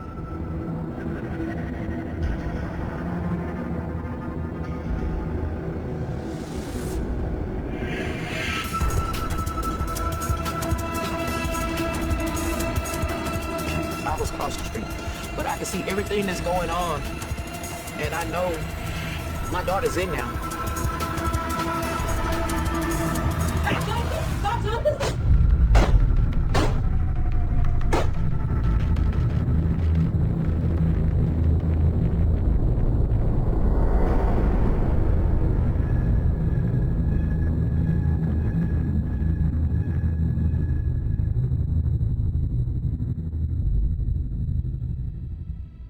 Village, with the help of her mother, she's slowly repairing her broken life. Teresa is now 15, but at the age of 2, she was left in the care of this woman, the grandma she called Nan, and that, she says, is when her torment started. Who was the leader? Who was the boss of the gang, of the cult? At home, it was my nan. Your nan made you have sex with animals? Yeah. Like goats and donkeys. The story of Teresa is a story almost too horrible to recount. A case of child abuse that goes well beyond the kind of things we normally associate with the abuse of children. In 27 years of reporting, it has to be one of the most painful stories I have ever had to tell. How many men or how many people would have sex with you? What, at one time? Yes. About everyone who was there, which must have been about 20. You know, from 10 to 20 people. If it was a big ceremony, it used to be 30. What would your grandma be doing when these men were forcing themselves on you? Usually laughing. Or smiling. or having sex with another man or other men. A chronicle of debauchery and depravity so horrific it's hard to believe. You have to ask yourself, could Teresa be just making it up? No. I know what's true and what's not. No, I know what I saw. Children don't make up elaborate lies that this would have to be if it was a lie, which I know it is not. It isn't. This couldn't be a terrible dream, a nightmare that you're reliving. No. It's no dream. It's a nightmare, but it's not one you can wake up from. It's there all the time. This really happened, you're quite sure of that? Yeah. The police don't think Teresa made up a story. Some of the cult members are to stand trial. 5 men have been charged with rape. As for Nan, the grandmother, she's 61 and lives in this council flat in South London. She's charged on 7 counts of aiding and abetting rape and 2 counts of performing abortions on Teresa. If you're finding this hard to believe, so did I at first. But then there are the medical reports, evidence of sustained sexual abuse. And there's this, a statement prepared for 60 Minutes by Teresa's psychiatrist. It says, in my opinion, Teresa's account is not the product of a psychotic illness, nor the figment of a fertile imagination. I believe her to be telling the truth. So this right here, you know, I know a lot of this is hard to see. Like I'm on this one page. I'll put the link up here. It's on Facebook, and it's about missing women and children. And some of them, it's not all bad. Some of them do get found and make it home. But man, there's some sad stories on there, and I have to, as for me, I know myself, I have to not read all their articles, because if I do, I'm going to want to go out there and like be like, I'm just going to be like Rambo, you know what I'm saying? Because like this sex trafficking is real. You're not going to see no jokes about a renters in a van or making fun of white vans on my page. I don't find any of this funny. Let me enlighten you. America was built on sex trafficking, man. Go research sex farms and what happened on them slave ships and what happened to the natives that was here from America down to Mexico and South America. What happened to them natives? They were raped and pillaged, man, women and children. So let's get it, man. We got it right here. The history of the Amber Alert. It originated in the United States in 1996. Amber is officially an acronym for America's Missing Broadcast Emergency Response, but that is a contrived acronym originally named after AmberHagerman, a 9-year-old girl abducted and murdered in Arlington, Texas in 1996. So that when you get that Amber Alert, it's named after, you know, the girl Amber, the 9-year-old girl that was found abducted and murdered. And I encourage you to go read her story. I'm not going to read it here, but she's not the only one that had a law named after her. You got Carrie's Law, you got Pamela's Law, you got Kaylee's Law, you got Leandra's Law, you got Jonathan's Law, you got Marzy's Law, Jennifer's Law, Laura's Law, Brett's Law, Jessica's Law, Megan's Law, and don't forget the Adam Walsh Child Protect and Safety Act. Okay? I had this link in the description box. So, you know, Amber, like this nation was built on that. Do you understand that? I keep telling you how many people come up missing. I'm not just saying that. This is why we need the household together, man. 1 Kings 21:15, and we need the head there too. And it came to pass when Jezebel heard that Naboth was stoned and was dead, that Jezebel said to Ahab, arise, take possession of the vineyard of Naboth the Jezreelite, which refused to give thee for money, for Naboth is not alive but dead. So again, these wicked women, there's a series on Netflix called Murderous Affairs. people think, you know, again, they could cheat, do this, and just come back and everything's good. You know, and the thing about it is, on that show, and there's a couple other ones, but that's the one I think I watched all of them, and in those stories, you don't know what's going to happen. Sometimes the husband kills her and her person that she has had an affair with. Sometimes the dude having an affair can't take that. She went back to her husband, he'll come and kill her husband. You know, sometimes she'll end up killing the husband. The wife will kill her husband, trying to run off with old boy. Like, it's just madness. And this is what Jezebel was about. Death, man. That's why it says in Proverbs 6, like, her feet lead down to hell, man. I mean, man, when you see drama pop off, watch. It'd be a woman behind it. It'd be a woman somewhere in the bottom of it. Okay, back to 1 Esdras. And now, do ye not believe me? Is not the king great in his power? Do not all regions fear to touch him?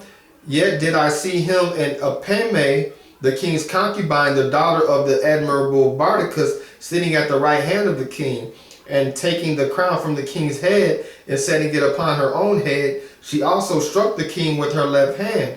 And yet for all this the king gaped and gazed upon her with open mouth. If she laughed upon him, he laughed also. But if she took any displeasure at him, the king was fain to flatter, that she might be reconciled to him again. O ye men, how can it be but women should be strong, seeing they do thus? And like, again, they do have a strength. I'm one of the Israelites. I don't teach like, you know, women don't have no. It's a subtle strength. It's a different type of strength. But it's you know, they can't force a man openly, like it says in the Testament of Reuben. But they can definitely have a power over men, as we see, right? Like you see here, I'm gonna show this video. This mom, she lost her ovaries and some toes, man. And the reason that she lost them is because she got an IUD put up in her, and it got stuck in some complication. I'm not a doctor, I don't know, but they ended up having to take off her toes and her ovaries so she could never have children again. And what pissed me off was that in the video, you know, she tagged it talking about, I'm still a soldier. You did this to yourself. And the reason that you did this is because you wanted to fornicate without having the responsibility, I should say, of having children. To you, that was a burden. And now you don't even have an option to have kids anymore. And she ain't the only story, but I'm just using that as an example. When you see the picture here, right? When you see the picture here, with you know, celibacy, man. This is something we gotta learn. We gotta learn to be still. We got to learn this. I'm pretty sure. I talked to all the women in my family.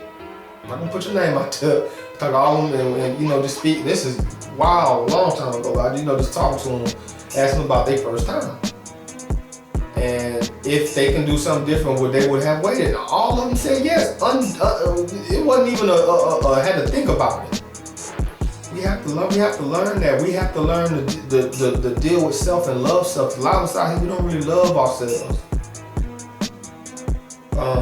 And again, you see here, you know, Melanie Trump. You know, she is the quote-unquote first lady, and she is the example for women in America, because she's following the example, again, the Gentile forefathers that was before her. That's how they put their women out there. You know what I'm saying?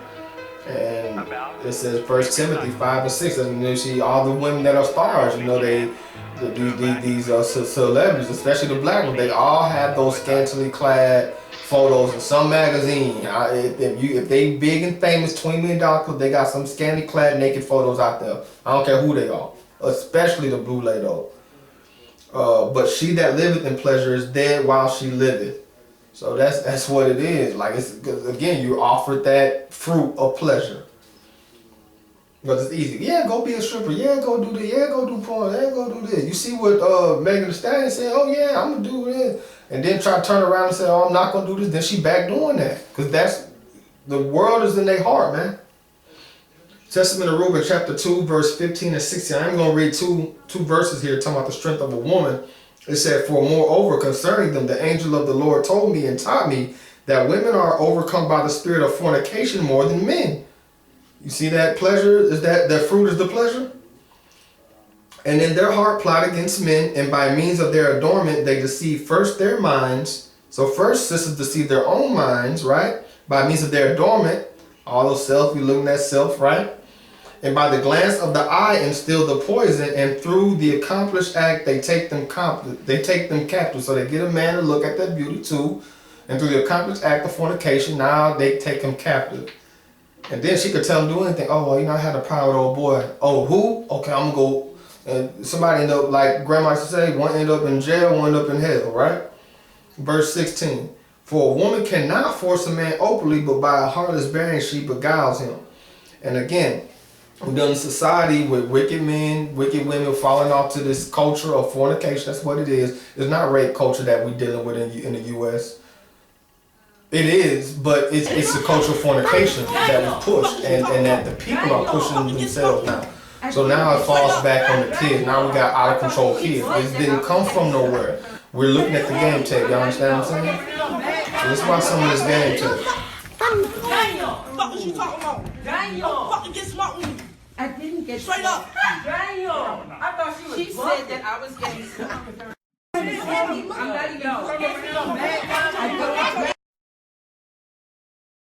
Boundaries. People are just more and more desensitized to just normal sex. It's true, and to the point where just two adults having sex isn't really going to get people off. You gotta do double penetrations, you gotta do all these things. And now if you go to any porn site, you're pretty instantly gonna get a pop-up of a girl who looks about 12 with braces taking a dick half her size. What they're trying to do is sell that like pedophilic fantasy, and it's very common. Like honestly, if you're a girl and you're 18 or 19 or 20 and you look underage, like you are gonna get bucked. Like fuck.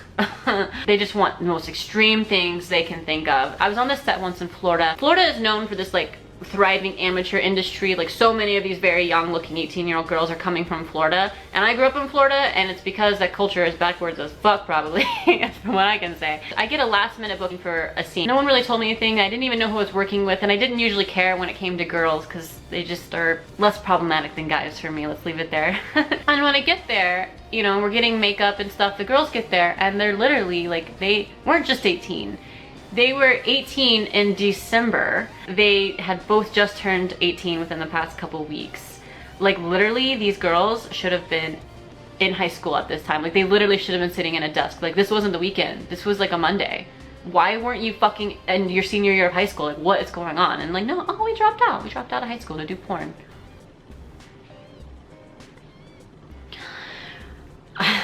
You're not, I don't care who you are or where you're from, like, you're not ready to do something like porn when you're a senior in high school. So, it wasn't just like that, you know, that was what it was. Okay, you come from a bad background, you don't, you know, whatever. They're struggling not to cry constantly this day, is they dress them up in little girl clothes from like Target. Like you know how you go to Target, you go to clothes, and there's just like women and juniors and little girls. The clothes were from there. They were from the little girl section. They were wearing little flat loafers like Catholic schoolgirls, and these like tiny little shirts and skirts that they hiked up, like, and those fluffy socks. And the girls already look fucking 12. And they put basic makeup on them and then dressed them up this way. So like when I looked at them, I'm just like they literally wanted me to work with these girls sexually, and like they look like children. They both were so tiny that if they were walking in like an elementary school line in front of me, like I would assume they're 6th graders. And it's not like, you know, I really wanted to just be like, I can't do this. But again, you know, word travels like super duper fast, and they were 18, and you know, I was like, I tried to make the best of it. And I was like, so you just turned 18, like, how are you here? And she's like, oh, I used to go to this house party when I was like, you know, 16, 17, and I met this guy, he's an agent. He told me I'd be this great big porn star and I would be so successful, and I really believed him, and he's sort of been just kind of like preparing me. So as soon as I turned 18, like, here I am. Like literally some piece of shit, like 20-something-year-old glorified pimp is going to house parties with underage girls and convincing them to do porn. So it's and aside from that, you know, these people are probably going to get involved in bad things to begin with, but the producers just keep churning it out. They don't give a fuck, you know? They make millions of dollars a year off of shooting porn, and they feel the need to shoot elementary school girls, basically. So, you know, I just don't even want to be associated with shit like that. I was a porn actress for almost 2 years, and I experienced major abuse, drug addiction, prostitution, abuse by pornographers, abuse by club owners, all kinds of things that I went through, and I had very severe damages that literally took me 8 years to recover. I had the last thing I want to do, people, is talk about porn.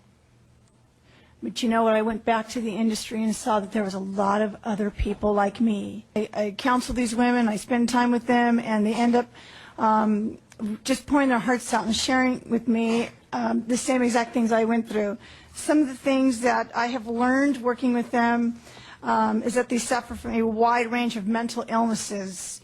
They have severe depression, nightmares, flashbacks, unable to communicate normally. When I got out of the industry, I couldn't even look at anyone in the eyes. I wore sunglasses everywhere, and I kept my head down. I couldn't function normally. A lot of them defend this industry just like I did, because basically what you can't beat, you defend. It is very hard to get out of this industry and be normal and have a normal job. Women suffer from sexually transmitted diseases. That's a huge problem down there.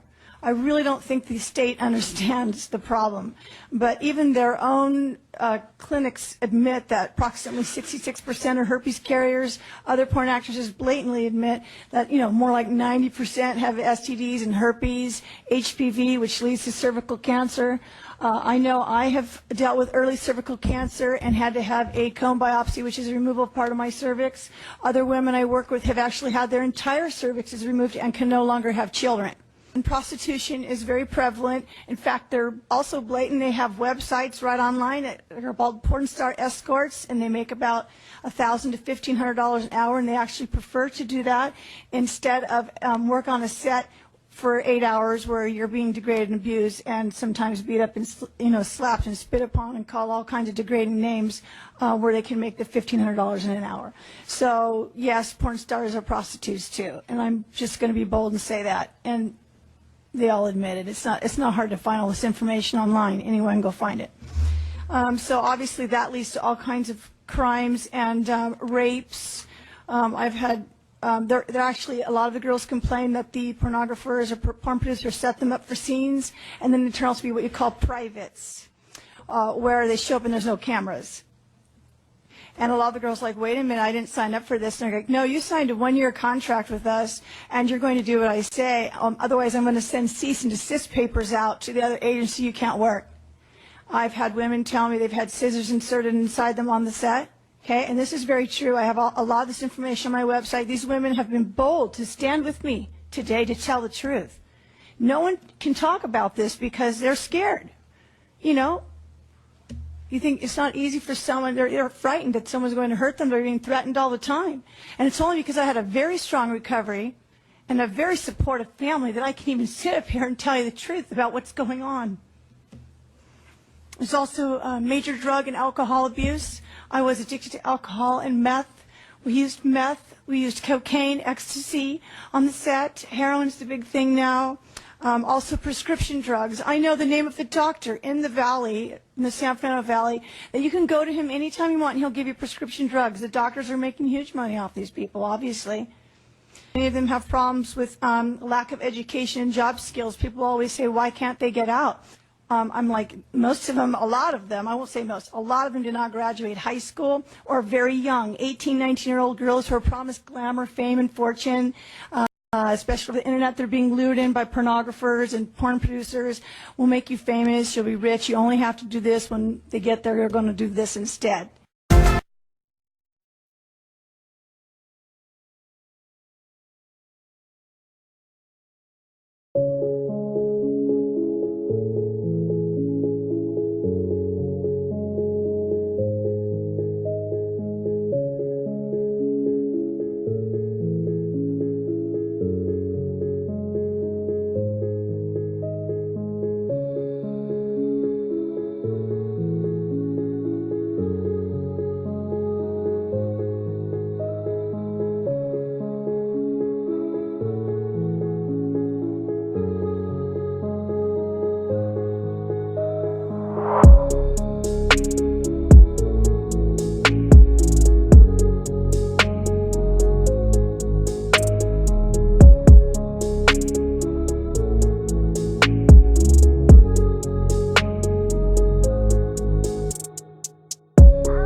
gets your love?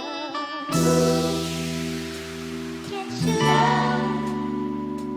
When I'm gone, who gets your love? Wrote that virtually every page of the Kinsey Report touches on the legal code. He told the legal profession that no bar association, law school journal, or lawyers' committee can consider sex laws without the Kinsey study. According to Westlaw, the most widely used legal database, between the years 1982 to 2000, there were approximately 650 citations to Alfred Kinsey. The model penal code that was adopted just after 1955 was based on Kinsey's research. This is a flow chart I put together to describe how the Kinsey research gutted American laws. Through the American Law Institute, ALI, the American Law Institute Model Penal Code, 1955. That was where protections were then removed for women and children from American law system. The U.S. justice system from 1948 to today, that's what this is about. After publishing his reports, Kinsey traveled the country, giving lectures at universities and testifying before lawmakers. He was received as the leading scientific expert in the world on human sexuality. In particular, he discussed laws concerning sex offenders and the education of children. Of children, he said 100% are orgasmic from birth. Therefore, children can benefit from sex with adults and even incest, which is illegal, so we need to lower the age of consent. He was working toward making everything legal, but that's all right. Children need early explicit school sex education since they're sexual from birth, which was illegal at the time, now it's everywhere. They need masturbation and hetero and homosexual acts to be taught to them, which was illegal, and now it's being taught. And about parole, Kinsey said that sex offenders rarely repeat sex crimes, therefore all sex offenders should be paroled, which is exactly what started to take place. Part of Kinsey's defense of pedophiles was that children were not really harmed by sexual contact with adults. Therefore, it made no sense to incarcerate pedophiles for lengthy prison terms. 1950, Rockefeller funded the American Law Institute Model Penal Code. 1952, a Harvard Law Review called for a code to change our sex laws in accordance with what Kinsey had objectively found. And then in 1955, the code was created and sent out to all legislators in the country via these important people, judge, lawyers, sociologists, lawyers, and so forth.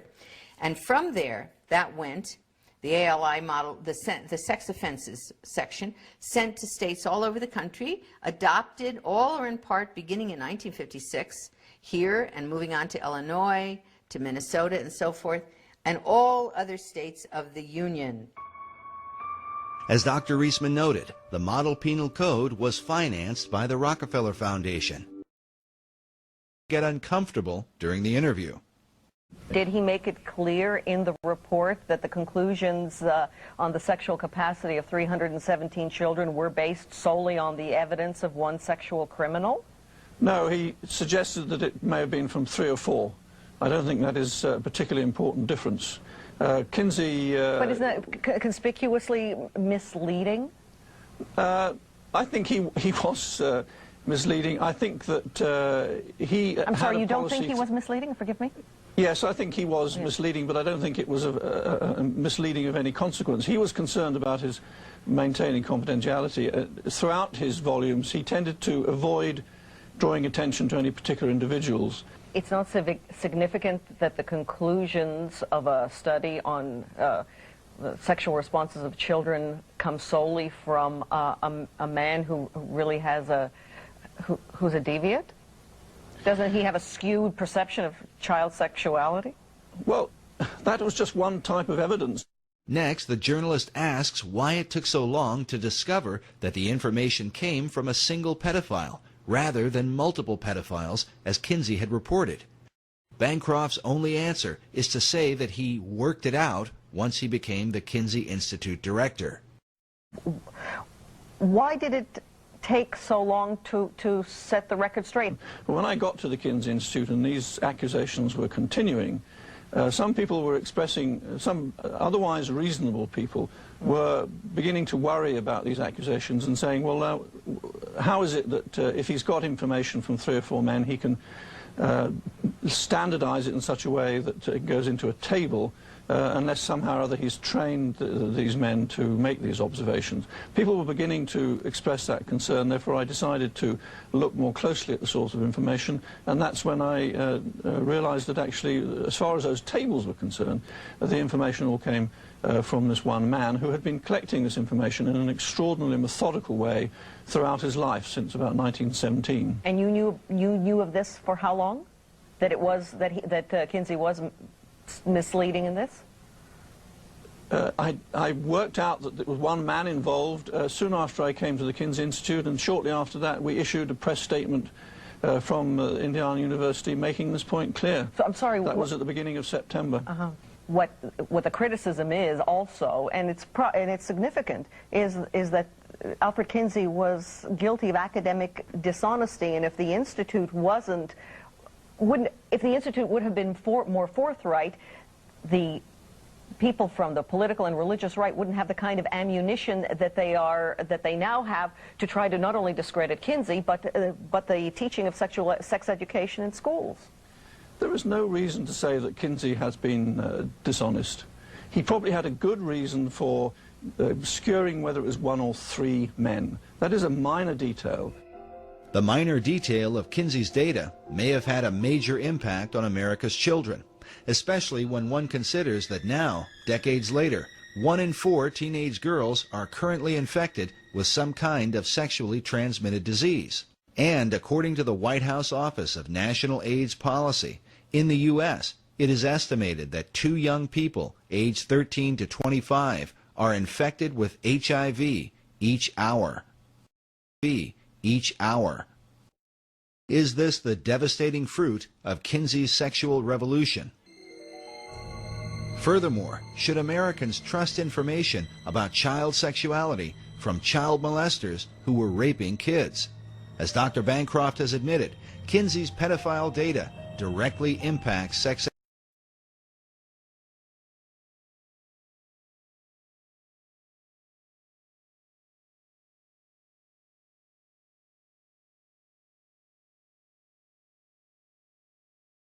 Right? And many people that will preach against the TV, they'll preach against the movies, they'll preach against Hollywood because it's obvious that that stuff is bad. But then they'll say, well, we watch Disney movies. I'm going to tell you, I'm going to prove to you right now that those movies are wicked. Say, what? Disney movies? Come on, you're crazy. They're rated G. Well, let's see. First of all, did you know this? Did you know that Disney movies are filled with subliminal messages? I'm going to tell you something. Disney movies are filled with subliminal messages. And you say, oh, that's a hoax. I've seen it with my own eyes. When I was a teenager, I had a friend of mine sit me down at his house and show me the subliminal messages in the Disney movies. They're filled with subliminal messages. Let me give you some examples. The Lion King, filled with subliminal messages. Okay, all throughout the movie, there are pornographic pictures hidden in the movie. Like you'll be watching the movie and just for a few seconds, something filthy will come on. Like off to the side, there'll be some kind of a, reproductive anatomy will pop up, over here. And then over here, there's this one point where the lion, he kind of goes like this. And a cloud of dust comes up and just spells the word sex. And the word sex is put in the Lion King movie subliminally, literally hundreds of times. Hundreds of times the shapes on the screen will spell the word. And I've seen it. I mean, I had my friend sit me down at his house and pausing the movie, showing me the word sex popping up on the screen at different times because he knew where they were. And he would show me these things.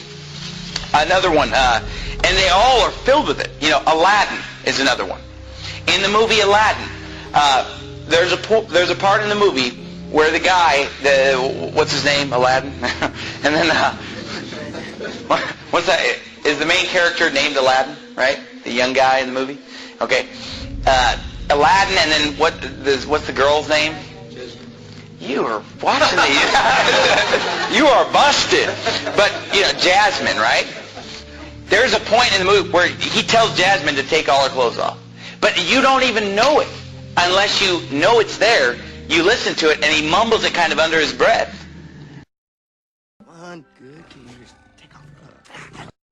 on, good. Can you just take off the glove? Come on, good. Can you just take off the glove? Come on, good. Can you just take off the glove? And I mean, once you know it's there, you hear it just as clear as day. But you didn't know that it was there, you wouldn't hear it. And The Little Mermaid has a filthy picture drawn in the cover on the front of The Little Mermaid. And nobody would realize it until somebody shows you and says, look at this. And you look at it, whoa! And all throughout the movie there are scenes, I'm not even going to describe some of the scenes in The Little Mermaid, where subliminal messages are coming on the screen. The other movie, Beauty and the Beast. There, you know, a nude woman pops up a few times in the background of the Beauty and the Beast, filled with subliminal messages.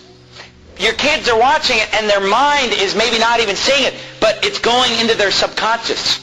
Words flashing on the screen over and over. S-E-X, S-E-X, S-E, you know, nudity, filth, all the smut is just coming on the screen. Oh, those movies are harmless. They're filled with subliminal messages. Who knows what your kids are being programmed? Oh, but you know what? I'm sure that it's only just the Disney movies. I'll guarantee you it's the rest of Hollywood probably doing the same thing. And these Disney movies, at first when I was a teenager and somebody showed me this, I thought it was just a couple movies, a couple scenes.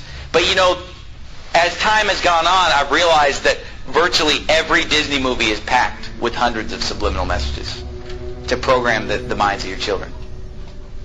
Okay, but then forget the subliminal message. Just the message of the Disney movies is perverted. Even if you just forget the subliminal message. I mean, forget, what movies did we bring up? The Little Mermaid. You know, a half animal, half human being. That's perverted in and of itself. All throughout the Bible, every false god is a half animal, half human being. They're constantly merging of animals and human beings. It's paganism. It's wicked. And yet every Disney movie is pretty much based on the merging of a human being with an animal. It's described in the Bible. And the movie The Little Mermaid, you know, she's topless the whole time, right? She's just wearing like a bikini top. How is that? Is that how you want your daughter to dress?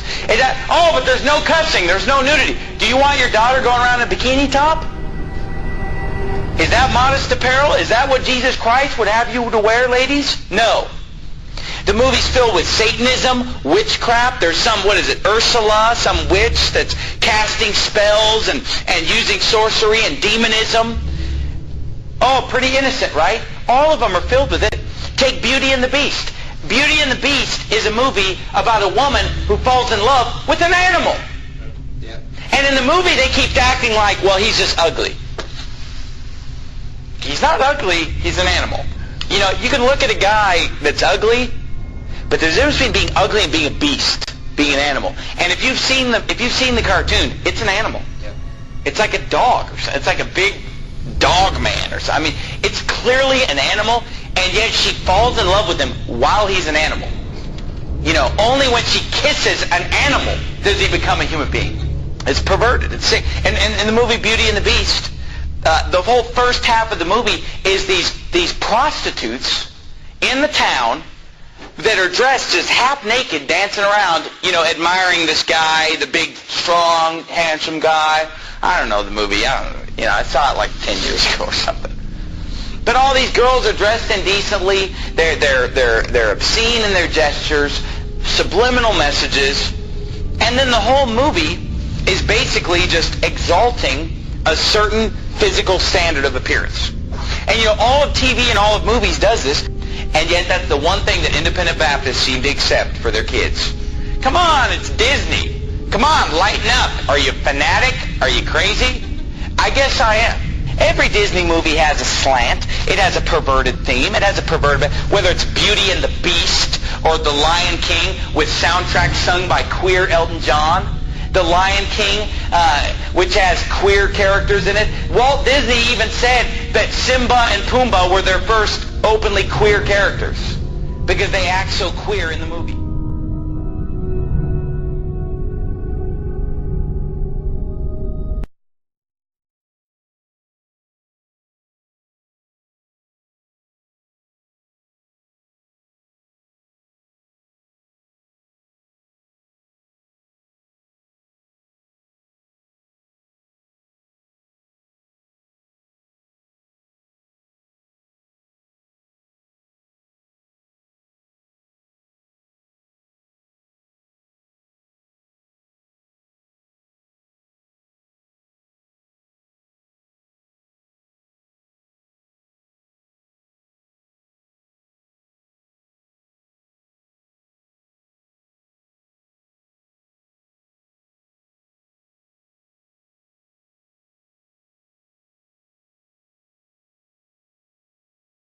The theory.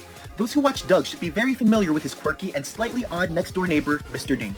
Child molesters are not necessarily ugly-looking people wearing trench coats who trick kids with candy. They are people that the victims know, and they try to build a trust with the child's family and the child as well. This brings me back again to Mr. Dink. In the very first episode of the show, Doug is a new kid who moves to Bluffington, and immediately, Mr. Dink seems eager to bring Doug back to his house. Later on, he takes Doug's picture from behind the bushes, probably for his own sick, perverted reasons. And his excuse? Oh, it's just you, Douglas. For a minute there, I thought I saw a nematode. Nope, it's just me and Pork Chop. Whatever. See you later, Douglas! Why is a grown man saying he thought he saw a nematode and then casually walking away once he has his picture? Nematodes are clearly not real, and although the kids in the show may believe them to exist, it's highly unlikely an adult would too. It would be like him saying he took a picture of Doug because he thought he saw the Easter Bunny. In the episode, Doug on the Trail, it is revealed that Mr. Dink is a scoutmaster to Doug's Boy Scouts club and appears to be the only adult surrounded by a large number of young boys. Throughout the episode, Mr. Dink is lost and is later found naked on top of a tree. A grown adult naked on top of a tree while the scouts search for him? I don't know about that. What happened? We thought we'd never see you again. Well, without the computer, I got a bit off course, and I got the boat to shore, but my clothes were soaked, so I laid them out to dry. And when I came back, I saw a bear and ran for my life, and, well, here I am. His story makes no sense either. His clothes got wet, so he took them all off. Then he saw a bear and ran up to a tree naked. Think about it. A grown man, sitting on a tree watching all his young scouts walking around the forest with just a bush covering his bush? It is speculation, but it is a weird plot line and only suggests further that Mr. Dink may have possible perverted motives.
Okay, verse 33. And then the king and the princess looked, where am I at?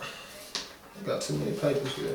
Okay, let's say, and then the kings and the princes looked upon one another, so he began to speak of the truth. So this is what I want everybody to listen to. We're talking about the truth now.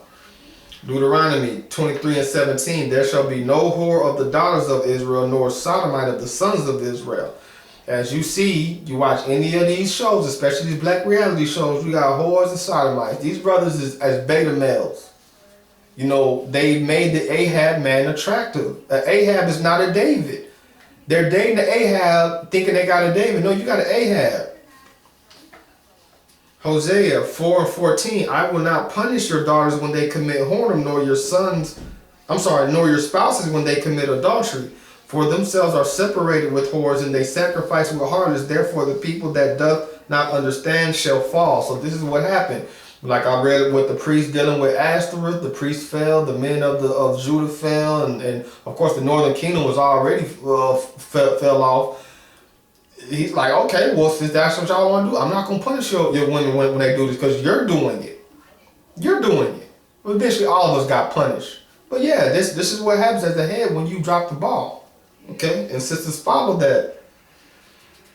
Okay, because we are the leaders, y'all. We are the leaders as men. And you see how it falls, and it's a trickle effect. Lamentations 2:19, arise, cry out in the night, in the beginning of the watches, pour out thine heart like water before the face of the Lord. Lift up thy hands toward him for the life of thy young children that faint for hunger in the top of every street. Whose children are fainting on the corners of these streets, man? Whose children are on the corners of these streets, man? Talking about they hunger. That's why I say lift up thy hand, pour out thy heart, repent. That's how you break generational curses, not running because you're depressed. Think about it. Why are you depressed? Because you're dealing with the curses, y'all.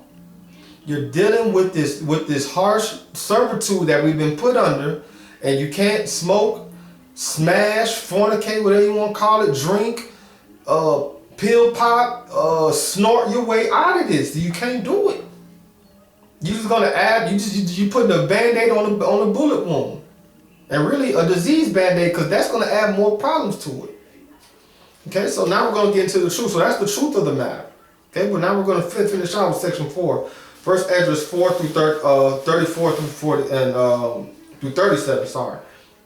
O ye men, are not women strong? Great is the earth, high as the heavens. Swift is the sun in his course. For he compassed the heavens round about and fetches his course again to his own place in one day.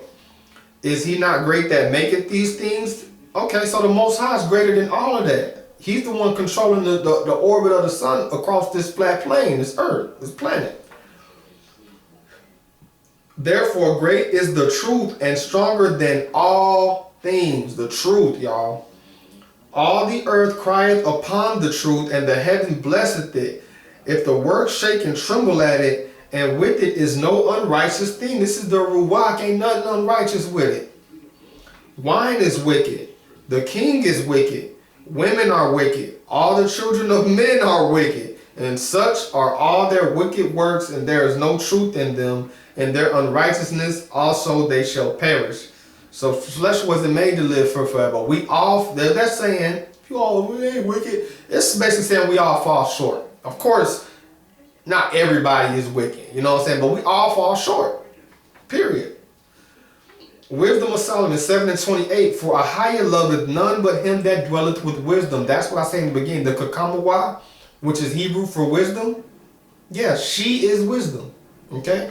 The truth above all, you know what I'm saying? Of course, a higher above all, you know what I'm saying? But the spirit is dealing with the higher spirit. You know, these three are one. It says in 1 John 2:7. Where am I? As for truth, it endureth and is always strong. It liveth and conquereth forevermore. With her there is no accepting of persons or reward, but she doeth the things that are just and refraineth from all unjust and wicked things, and all men do well light of her works. So truth is above all, period. Okay? For wisdom, Sirach 6:22, for wisdom is according to her name, and she is not manifest to many. So this is why you see the great falling away of Israel. This is the falling away that we in. During this Jacob's trouble of 400 years we've been over here. This is the falling away. Okay, Sirach 24:9, he created me from the beginning, before the world, and I shall never fail. The truth shall never fail. Y'all be putting your elders above the truth, your deacons and your high priest and your camp and your church and this and that. Not saying that these brothers don't bring forth a lot of truth. I'm not saying that. But when these brothers is getting prideful and going off and we see them falling, and you're still putting that, no, the truth shall never fail. I said, you ain't gotta believe me. You gotta follow. I'm not looking for no extra followers. I'm not looking for no clout, no shine. The truth needs to come out. Like I said, the Most High put this on me to give you the information, give you the truth, so that you know what you have to do next. You have to embrace the truth, repent and change it, and walk in the light of Yahshua. That's it. It's that simple. Ecclesiasticus 19:20, the fear of the Most High is all wisdom, and in all wisdom is the performance of the law. Because these Christians want to say, oh yeah, being wise and this and that, and no. But if you're gonna deal with wisdom, you gotta deal with the what? Performance of the law, not the hearing of the law, talking. Performance, actually doing the law. You're not gonna be preaching that and the truth and committing adultery, stealing, fornication. You deal what I'm saying? You're gonna be fighting those spirits. Not saying that, but that's the performance of the law, trying to do what's what? Right. And the knowledge of His omnipotency. And this is probably one of the hardest hitting verses of this lesson. Hosea 4:6, y'all know it. My people are destroyed for lack of knowledge, because thou hast rejected knowledge of what? The truth. I will also reject thee. We don't have knowledge of self, nothing, right? And thou shalt be no priest to me, seeing thou hast forgotten the law of thy God, the law of your power, right? I will also forget thy children. So you see how it falls on the seeds, and that's when the generational curses come into effect. Let me finish this out. Verses 40 through 47. We in 1 Samuel chapter 4. Neither in her judgment is any unrighteousness. She is the strength, kingdom, power, and majesty of all ages. Blessed be the Elohim, our power of truth.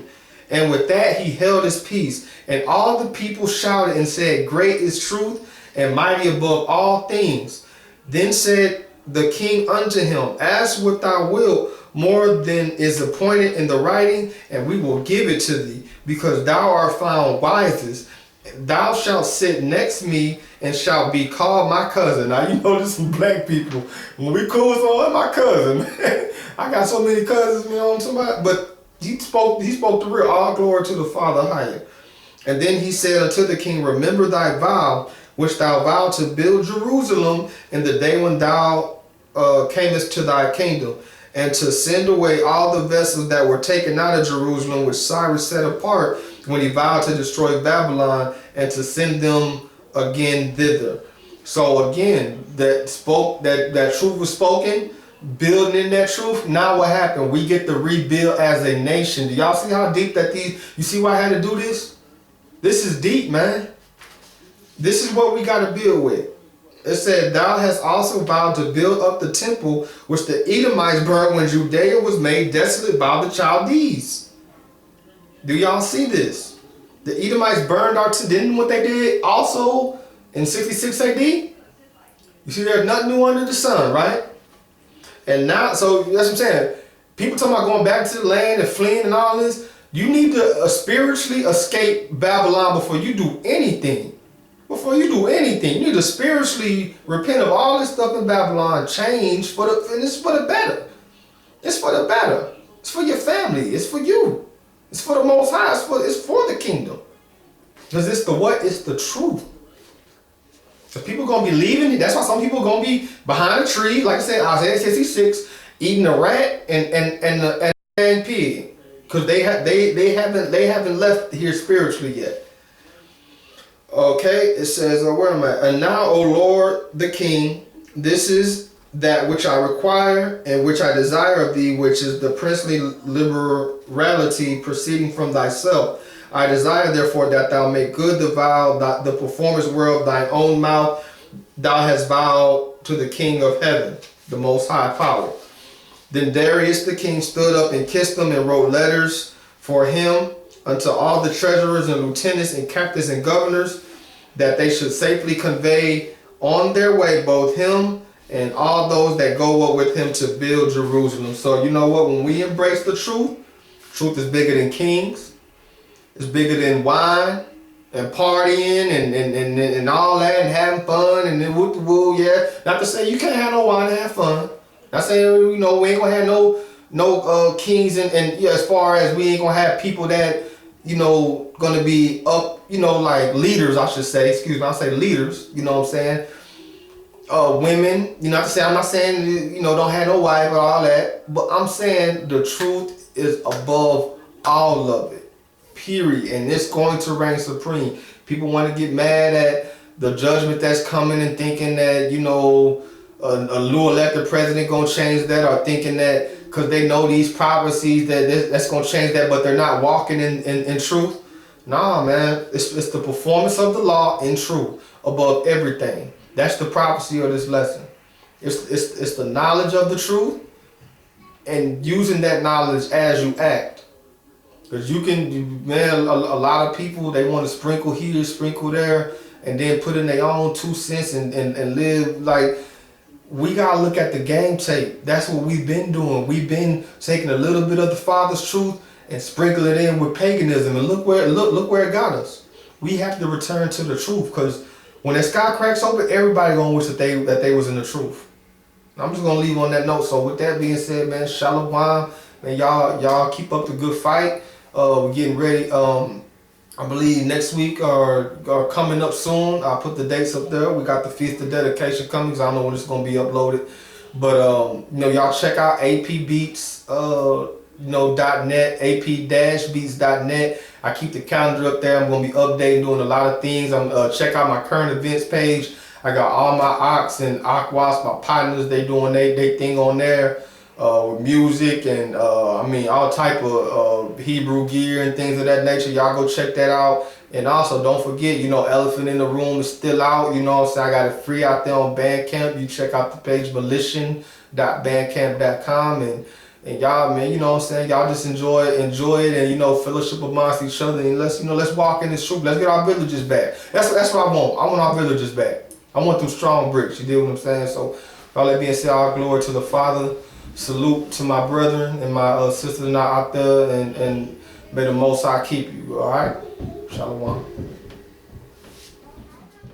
Y'all search for some cradle to the grave, lost without a come, so stuck in our ways, It's